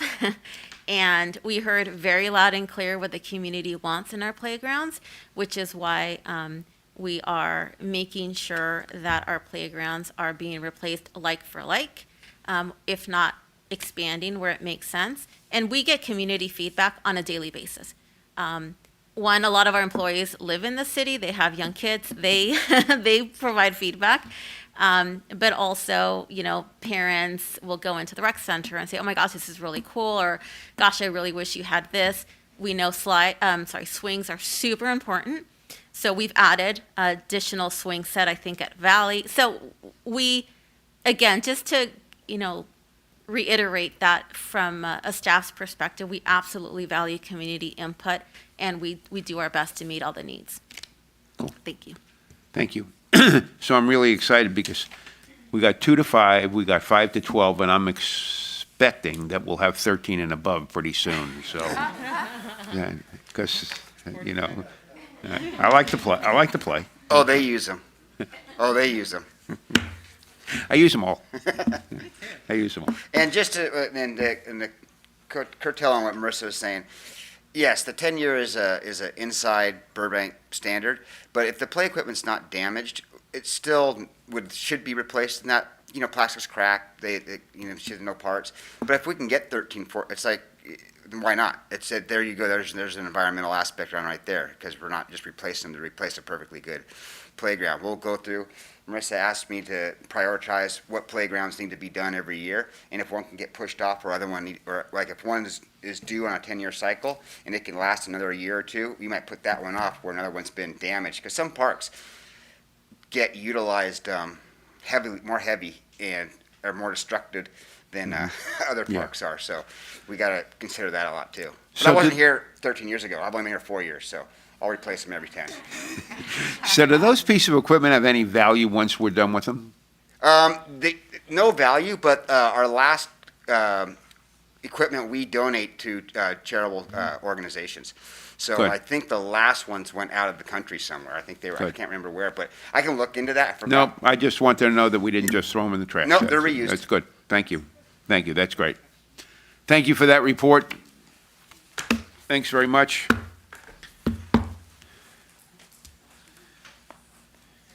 Now we have Mr. McGinley.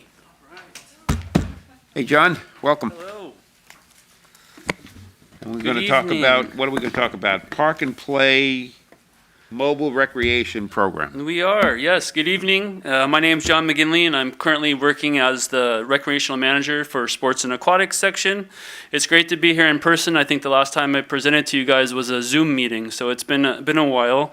It's nice to be here. And we're excited to start recognizing park and rec teams back to the board. We used to have teams coming in here, so we'd definitely love to start doing that again. But yeah, like Barry's mentioned, the reason I'm here today is for the Park and Play mobile rec vehicle. And again, thank you, board, for this opportunity to provide an update on this new renovated program called the Park and Play mobile rec vehicle. So as some of you guys will remember, this was the Kids at Play van. So Kids at Play was established in the late 90s as part of a community policing initiative.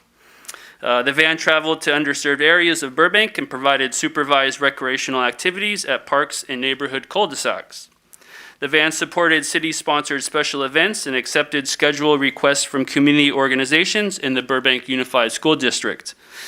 I was actually fortunate enough to drive this van in the early 2000s, and I can remember the neighborhoods when we pulled the van up and just how excited the kids were for the activities that were coming. So the kids were running at the van as we were parking. So I still have those memories of it, which is pretty awesome. This program served social economically disadvantaged areas in Burbank and provided recreational activities for participants who might not otherwise have had access to these experiences. Unfortunately, this program was discontinued in 2012. But during the COVID-19 pandemic, the department was able to provide flexible programs at key facilities to ensure the community's ability to recreate and maintain high levels of physical activity. During this same period, the department recognized the value of bringing programs and activities to underserved neighborhoods, particularly those communities with dual income households, limited childcare access, limited park proximity, and transportation issues. In April 2022, the department worked closely with the marketing section to create an engaging mobile rec vehicle design that resonates with the preteen and teen target audience. Once a conceptual design was created, the artwork was presented to the Burbank Youth Board and the Burbank Athletic Federation Board for feedback and support. Then, based on extensive feedback, the marketing team augmented the design to include pictures of female athletes along with an image of a disabled athlete.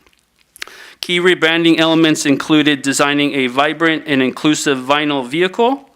The department also used the city and department logos and the city branding guidelines to complete the design. And it's funny, as we look up at the design now, we did a poll with the adults, and I think all the adults picked the gray, mine included. Then we did a poll with the kids, and it ended up with the blue design. So it's good that we went to the kids and got their feedback. Again, this program was designed and geared for kids, so it was important that we got their feedback and opinions, and we actually did something with it. So that was nice. During the April 5th, 2022 Burbank Athletic Federation Board meeting, the board provided support for an $8,000 budget allocation for the mobile rec vehicle program, including the vinyl vehicle wrap and for the purchase of sports equipment. On April 29th, the vehicle was fully wrapped by Wrapix Imaging, a premier vinyl wrap garage in Burbank.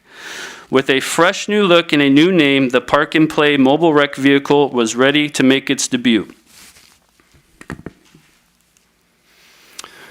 So here we're looking inside the van. In this van, we're pull up to an event and we're ready to go. It's easy setup and takedown.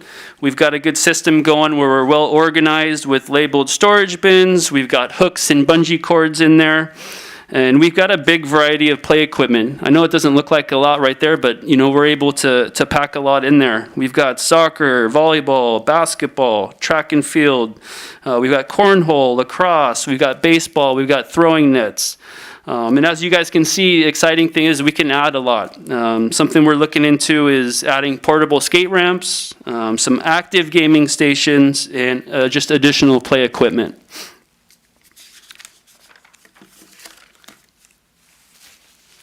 So with that, we were ready for service. Our inaugural event was the Police and Fire Service Day on May 7th. And this was a quick turnaround, one of the fastest I can remember as far as a program from an idea to an actual pictures and doing stuff was, months, which a lot of this stuff normally takes a lot longer than that. But for this specific event, we had about 1,500 people come through. And, we really built some interest in the van. People were asking a lot of questions. And again, this is with a big partnership with the Burbank Police Department.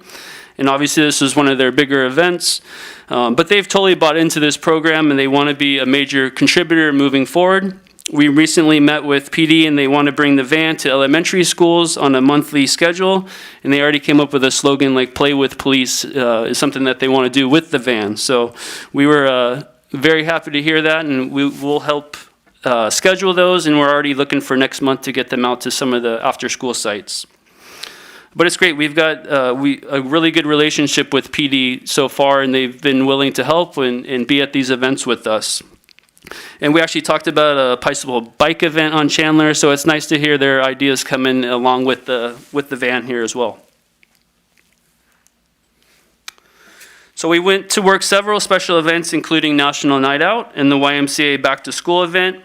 All kids received backpacks for the upcoming school year.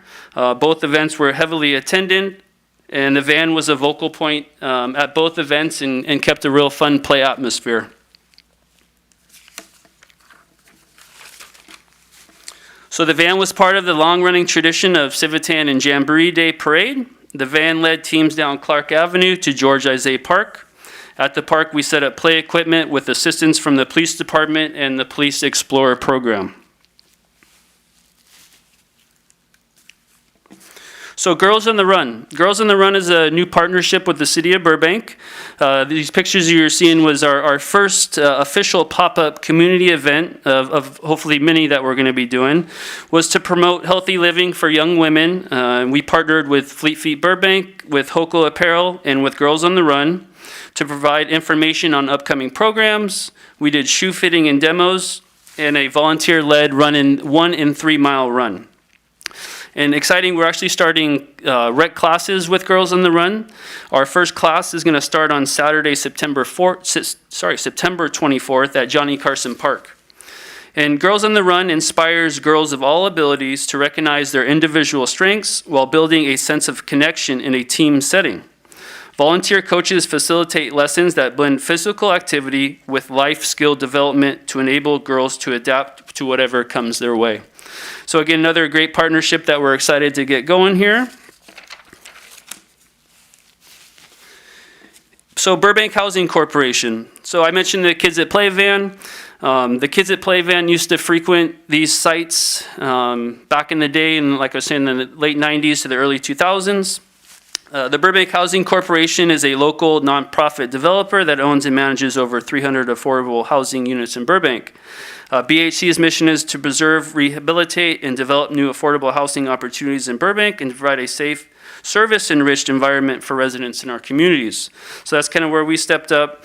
This past summer, we met with the Burbank Housing staff before the summer, and we actually game planned a summer program for the 3 BHC facilities. So we have the Peyton Grismer Activity Center, the Elmwood Achievement Center, and the newly opened just have that regularity of, every week we're coming out and seeing these kids, I think meant a lot to the kids and to that staff as well. But we're currently working on a fall and spring program as well with Burbank Housing Corporation. But again, another exciting partnership that we started there.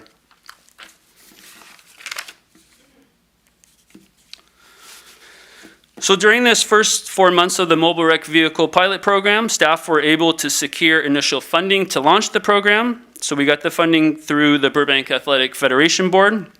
Identify and prioritize neighborhoods in need. We worked with BHG to program at 3 focused neighborhoods. Create a robust offerings of activities to serve a variety of age groups. Our activities range from traditional sports like soccer, football, and volleyball to non-traditional sports like we've got frisbee golf, lacrosse, badminton, cornhole, and ladders. So at these events, you'll see little kids all the way up to the adults playing with our equipment, so it's kind of fun. Develop multiple community-based partnerships. So we have quickly, made multiple partners, including the Burbank Police Department, the Burbank Housing Corporation, Burbank YMCA, and Girls on the Run. Through the remainder of the pilot period, staff will continue to develop a thoughtful strategic plan to address the following key elements.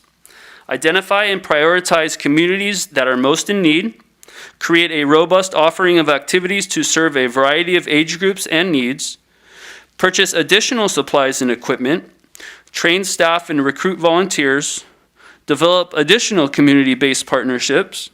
Secure recurring funding for the program, and identify grant opportunities. While the City of Burbank has a healthy inventory of parks, recreation amenities, and programs, the department recognizes that there remains an unmet recreational and program need for many families and youth within the city. The Parks and Recreation Department is committed to ensuring that all people have equal access to programs and services advancing the community's overall health and quality of life. The goal of the Mobile Recreation Vehicle Program is to extend past the systemic barriers to allow the department to connect with the community, providing comprehensive programs, services, and recreational activities in underserved areas. And that's it. Thank you guys for your time, and we'll hope to see you guys at the next event here. Yeah, any questions? Thank you, John. Yes. Let's see. Questions, anybody? Board Member Durbin. Thank you. I think that this is just fantastic. I love this. I love the Girls on the Run partnership and the BHC. I mean, fantastic stuff. My one question would be, because I know that this, takes staff, and I know that was part of the original issue, why it was stopped, among other things. What are we doing different as we're coming into, because now it's tough to find staff in general for, other, not just Park and Rec, but across all, venues. What will be done differently to address that challenge? Well, I think I'll let Diego say, but as far as our staff, I think it's perfect because we're using our sports staff. So as you guys, I'm in the sports office. I'm working out of class, but I'll be going back to the youth sports supervisor next week. And using that staff, I think, is ideal because, we train these guys, they're out on fields every day. So I just think that relationship really, really induces, for these guys driving the van and going out to these activities. So as far as on that end, I think it's a great relationship. As far as our sports staff doing all the events. Fantastic. Yeah. Okay, thank you. Board Member Marsalian.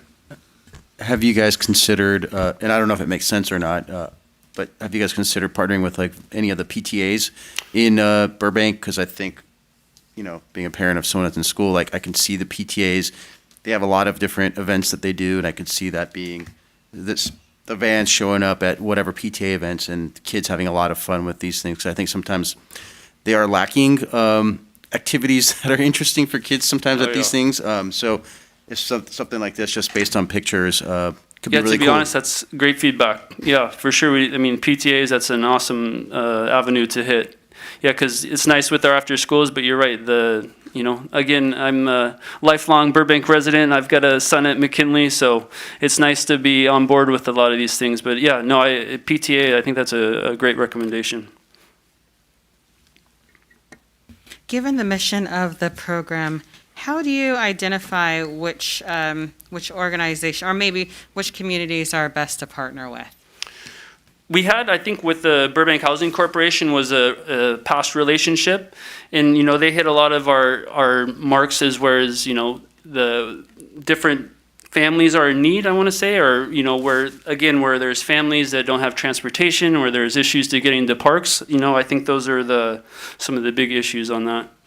Perfect. Well, go ahead, please. Oh, I'm sorry. If I may Please. add, we are working with what we call focused neighborhoods. Okay. And neighborhoods, as John mentioned, that have have two parents, a two-parent household, both working parents, limited childcare resources, limited park space and access. If you live next to the Olive Rec Center, fantastic. You can just walk across the street. But what we've identified is that, lacking transportation, kids being homebound, they're taking full advantage of the services that they're being offered at the Burbank Housing Corporation. And so it was really important for us to bring those programs to them. And during the pandemic, it was in very stark contrast with what folks that had the resources that can take them to a sports field, that can drive up to Brace with absolutely no problem. What we've also identified is that the folks that are living in those focused neighborhoods have difficulty, that they are the most challenged in like a learn to swim program, having a pool that's in very close proximity. So what we're looking to do is also work with other partners, the Lucille Cal School that has new partners there to maybe potentially look at inroads that we create to help them offer services where kids can just walk over to the pool and take swimming lessons. So these partnerships are absolutely valuable. These inroads that we're creating, we're trying to do something that's absolutely strategic as we learn more about these underserved communities. So it's not just the park and play vehicle coming out to them, is really learning how we connect them to other city services, working with our libraries partners, working with PD to clearly identify what those needs are. So this is for us, it's how do we get our foot into the door to then really understand what those needs are. That's a perfect response. I really appreciate it. And I'm just so thankful for all the work staff does, but really addressing these systemic barriers is so critical in our city, and I'm absolutely proud of it. Thank you so much. Thank you. Anybody else? John, great presentation. Thank you so much. Mr. Altman, come help us shuffle.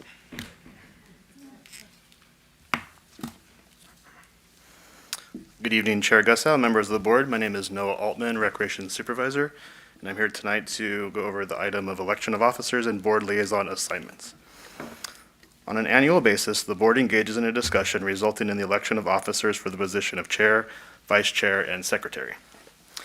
Due to the Burbank Municipal Code changes approved by City Council in March 2016, the election of officers shall occur every August, and the positions are held for a one-year period.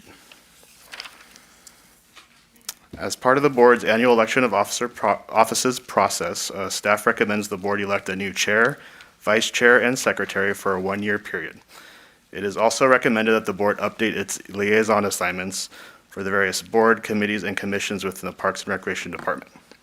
So with that, I'll turn it back over to the board for discussion. Thank you so much, Noah. Appreciate that.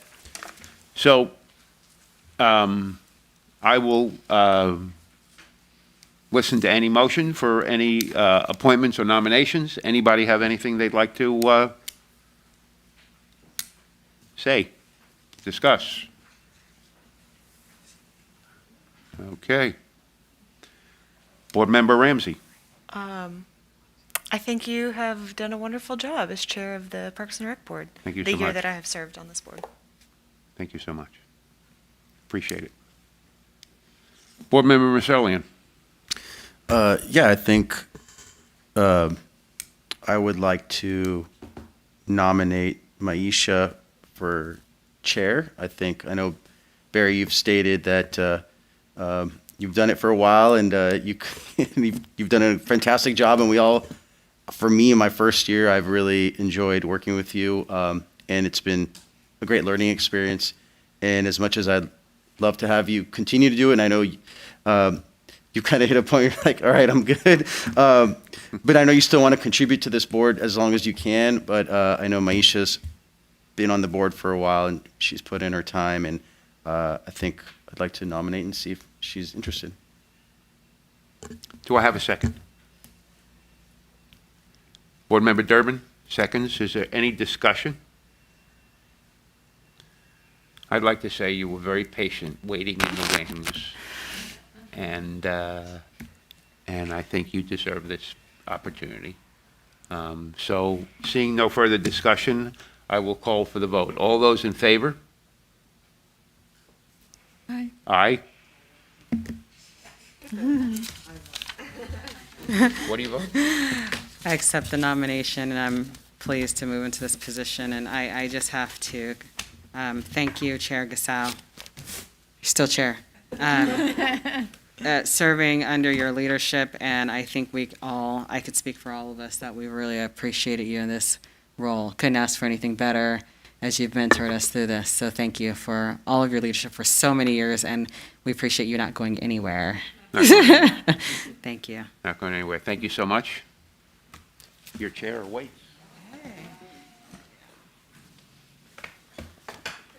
I'm going to get to move twice.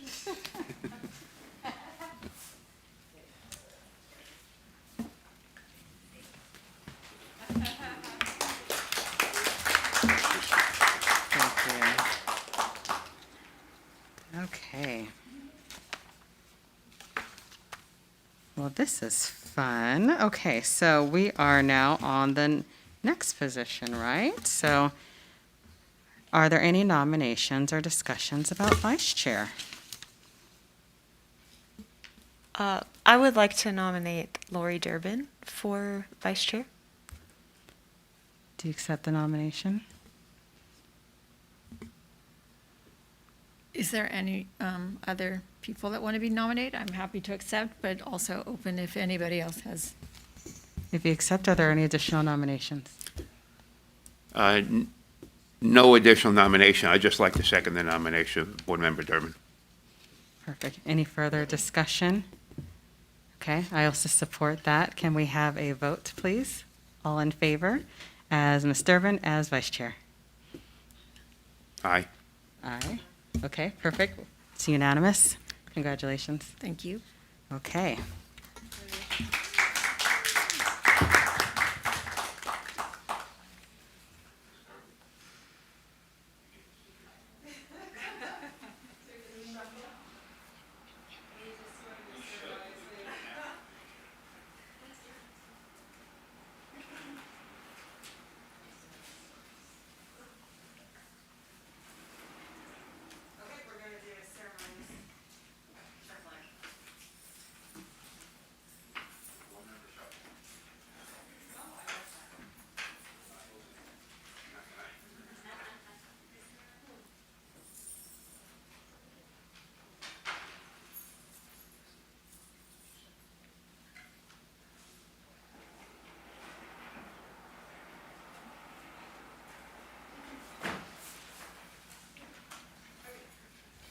Okay, I think that's it for the shuffling.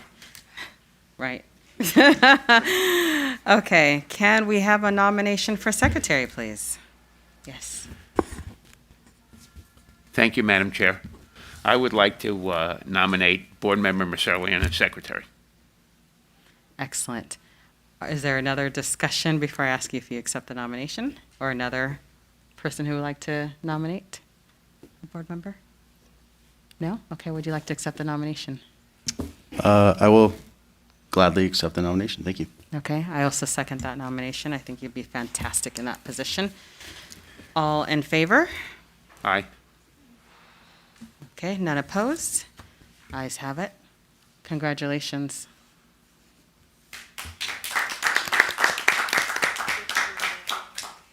No more moving.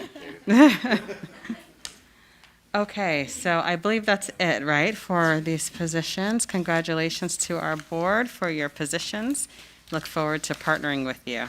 Now we'll move on to liaison assignments. So if you wouldn't mind pulling out your grid for liaison assignments, we'll discuss those right now. Does anyone have a nomination? Yes, Board Member Gasal. So these aren't nominations so much as they are volunteer acceptances. And I have to be honest, I had a very difficult time this year. I was not very present in the two positions that I had.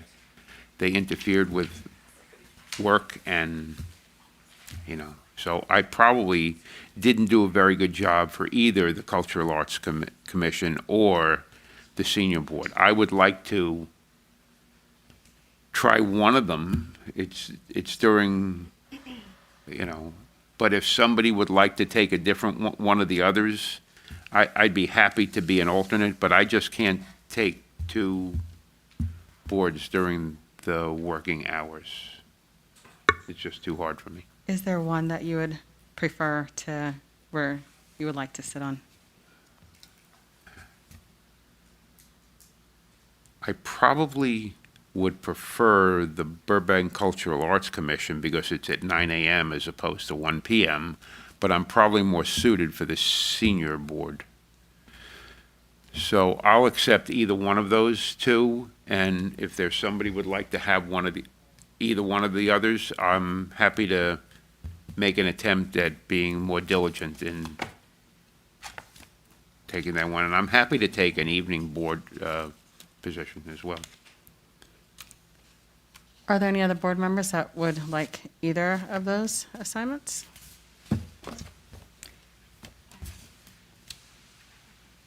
I mean, I will just say, like Barry said, it's tough during working hours for the morning and the middle of the afternoon.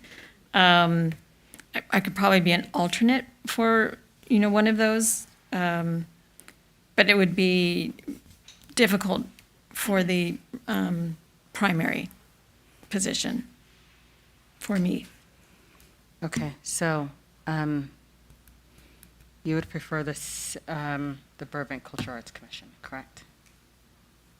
Yes. Okay, so I'm comfortable with that, if you like to keep that board. Mm-hmm. And then alternate, did I hear Ms. Durbin that you'd be available? Okay, perfect. Excellent. And then arts in public places, I think all of us have had this challenge of work and trying to make all of these meetings occur. I love working with the arts and public places. I would be glad to stay on it. However, if it's something that's of interest to any other board members, I'm happy to move on and someone else take that on. Okay, I'll continue with that then. Is there anyone who would be, well, sorry, I don't need to really back up because that's called up as needed. So, okay, so then the next one is the Athletic Foundation, right?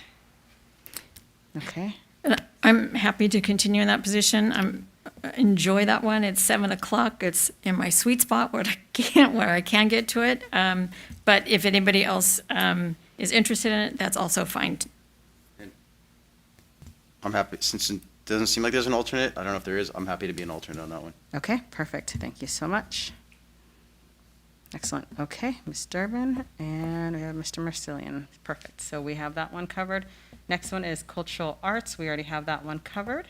Correct? Okay, and then the next one is the DeBelle Golf Course. I'd like to say something.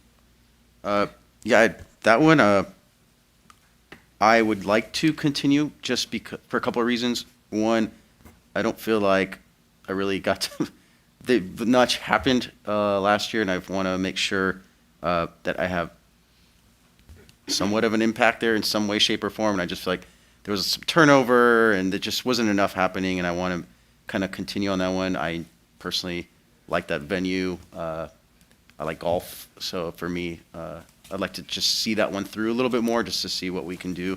So yeah. Okay, perfect. And then alternate? I'd That has stay been- on, or if okay. someone else wants to do that, I'm okay. Okay, Board Member Gasal, that'd be wonderful. I'm probably going to go to most of those meetings anyway. I know, well, that's what I was going to say. I'm still surprised that you gave that Although up a couple years ago. Although I didn't this year. But I know I did, I know. Okay, and then we have the senior board. Are there any volunteers? Timing may be an issue, but I'm happy to, I think I can usually make that swing. Okay. And I'll tell you what, I'll switch places with you and I'll be your Okay, alternate. perfect. Perfect. That is a great solution. Thank you so much, Board Member Ramsey and Board Member Gasal. And the last one is the youth board.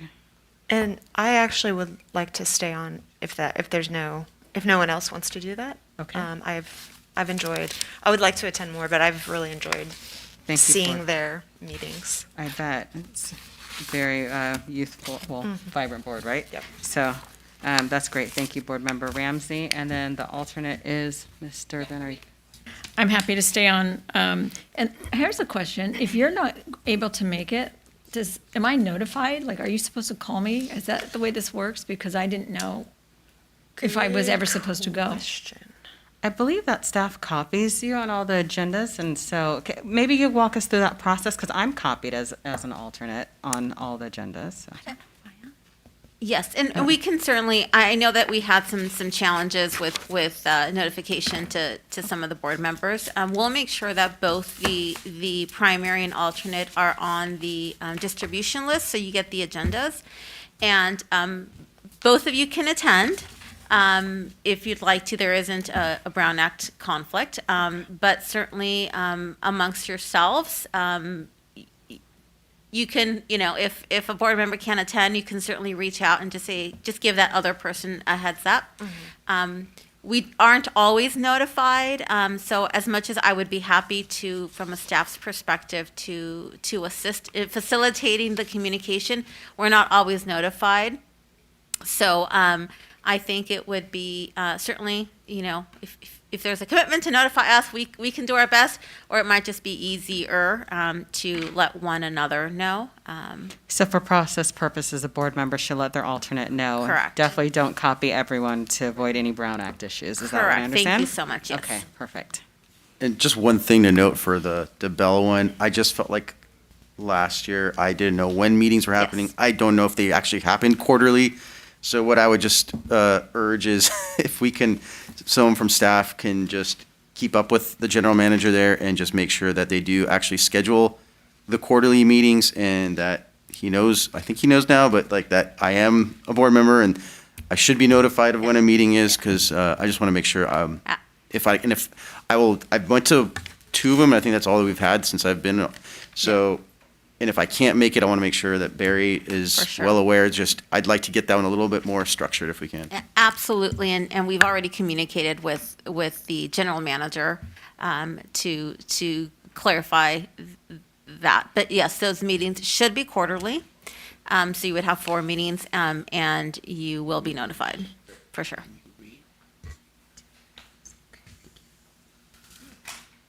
Okay, are there any further discussions before we move on? Okay, well, congratulations, board members, on your new assignments. Thank you so much for serving our community. Okay, now we're moving to the consent calendar. All matters listed under the consent calendar are considered routine by department staff and may be enacted by the board by one motion. There will be no separate discussion of these items before the board votes on the motion to approve the recommendation. Board member, staff, or public request specific items to be removed from the consent calendar for separate action. Removed consent items will be discussed separately. So, under the consent calendar are the approval of minutes, the facility tour site scheduled for October 27th. I'm looking forward to that. City council agenda items update, contract compliance, park patrol report, departmental operations update, and that is it for the consent calendar. Do we have any items that you'd like to remove from the consent calendar? Okay, may I have, please. I'd like, excuse me, I'd like to make a motion to accept the consent calendar as written. Motion accepted. Do I have a second? A second. All in favor? Aye. Ayes have it. Thank you so much. It's unanimous. Okay, and are there any tabled items? There are none. Okay. Are there any additional comments from the board? Please, Board Member Casal. Thank you so much, Madam Chair. 2 things. One, and nothing formal, but we've had a transition for the animal shelter, and I think it would be great if we just heard a little bit of an update as to how that's going. I'm assuming it's going great. And it doesn't have to be tonight. It could be next month's meeting, just a minor update. Problems, surprises, things like that.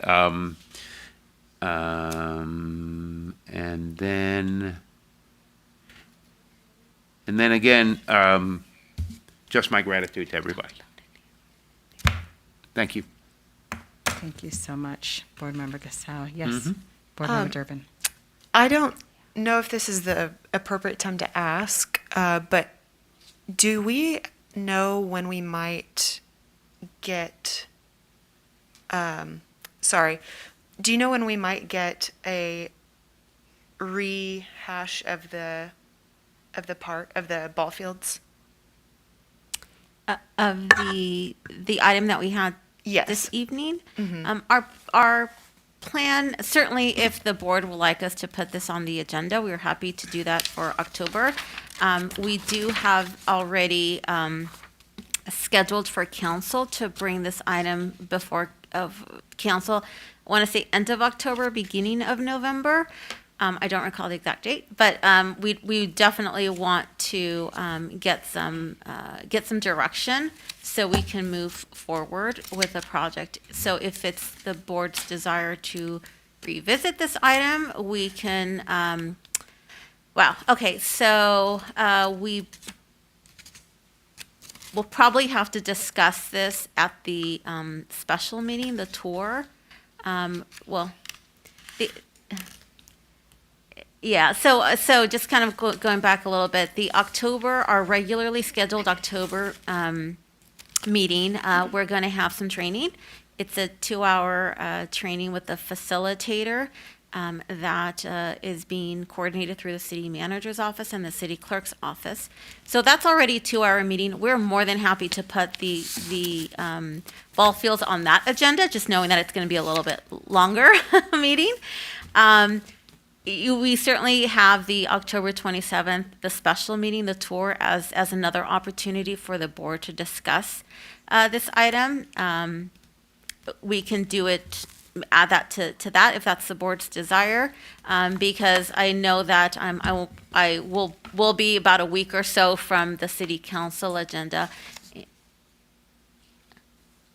I would just say that if we're going to discuss it again, I guess there should be new information given to us or something new for us to consider, to think about. Otherwise, if it's just a point of discussion of the same thing that we just heard tonight, I don't know, like what that's going to, not that I'm trying to curtail, but if we're going to do that, which is more than fair, I think there should be some new piece of information that we're looking at that then will help us go, okay, yes, now we all feel comfortable. Otherwise, if it's just a rehashing of the exact same information, I don't know if we're going to come to a new decision or not. I don't know. That's my opinion on that. I agree. So, okay, excellent. So if there's new information, perhaps we could discuss that at the board, at the tour. Are we in agreement on that? Okay, staff is comfortable with that, if there's new information.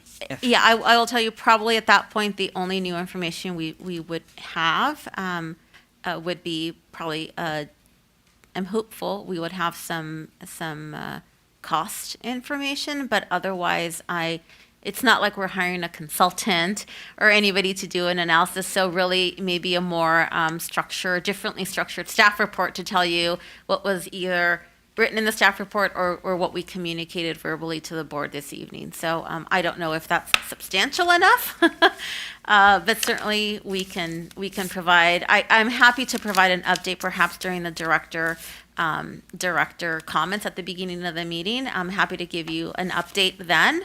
And again, if it's we want to make sure that the board's input is value, and we can, we would have to, may or may not have to push the council meeting at that point. And I guess my question was, will we be obligated to recommend anything for city council? No. Okay. I don't think we'd have an opportunity. Board Member Gasal. I'm sorry, you probably said this before. Well, when do you plan to take that to council? November 1st, I'm told. It's on the forecast for November 1st. Okay, so we would have an opportunity to talk about it, but yeah, okay. I'm there too. If there's more information, I think we should discuss it. If there isn't, I don't know what we would have to say. Yeah, and if there is new information, like the costs of the stuff that Michael talked about, whatever the case may be, that'd be helpful. But if more than anything, I think there's a lot to digest for everyone, so maybe it's just a matter of time for everyone to just think about it or just have conversations with people that, just to get a sense of, just to help them form their opinions a little better. Maybe that's what it takes. So I think, it's worth bringing up one more time just to see, 4 weeks later, that if people have formed a different, at least a more concrete opinion, to then feel comfortable giving a recommendation or not. Yeah, I will be in communication with Chair Gamino and let her know prior to the next meeting what new information we have, and mutually we can determine the best avenue to present the information to the board. That's perfect. Thank you so much. Thank you. Appreciate that. Okay, is there any introduction of new agenda items? We discussed the animal shelter, and if there's new information about Bryce Canyon Park, is there initial other items? Yes, Board Member Durbin. I thought Board Member Casal had brought up something about when you didn't want to revisit. I had asked for a discussion about the Hilltop Grill, and I think that's going to be on our agenda sometime in the next month or two. Correct. So DeBell, I believe, is on our November agenda. And one of the places that we will be visiting on our tour is the Burbank Animal Shelter. So that will be a great opportunity for staff to introduce the Burbank Animal Shelter to all of you, to the board. And if there's a desire at that meeting to come back with a more detailed report at a future agenda, a future meeting, we're more than happy to do that. But you will hear about the transition, what's worked, what, some of the obstacles, if any. It's been a really smooth transition, but we're excited about that visit. Thank you so much. Okay, and with that, unless there's further discussion, then I'd like to adjourn this meeting and look forward to seeing you all on October 13th in council chambers. And I guess this is the very first time I get to do this. My kids are looking. There you go. We're adjourned.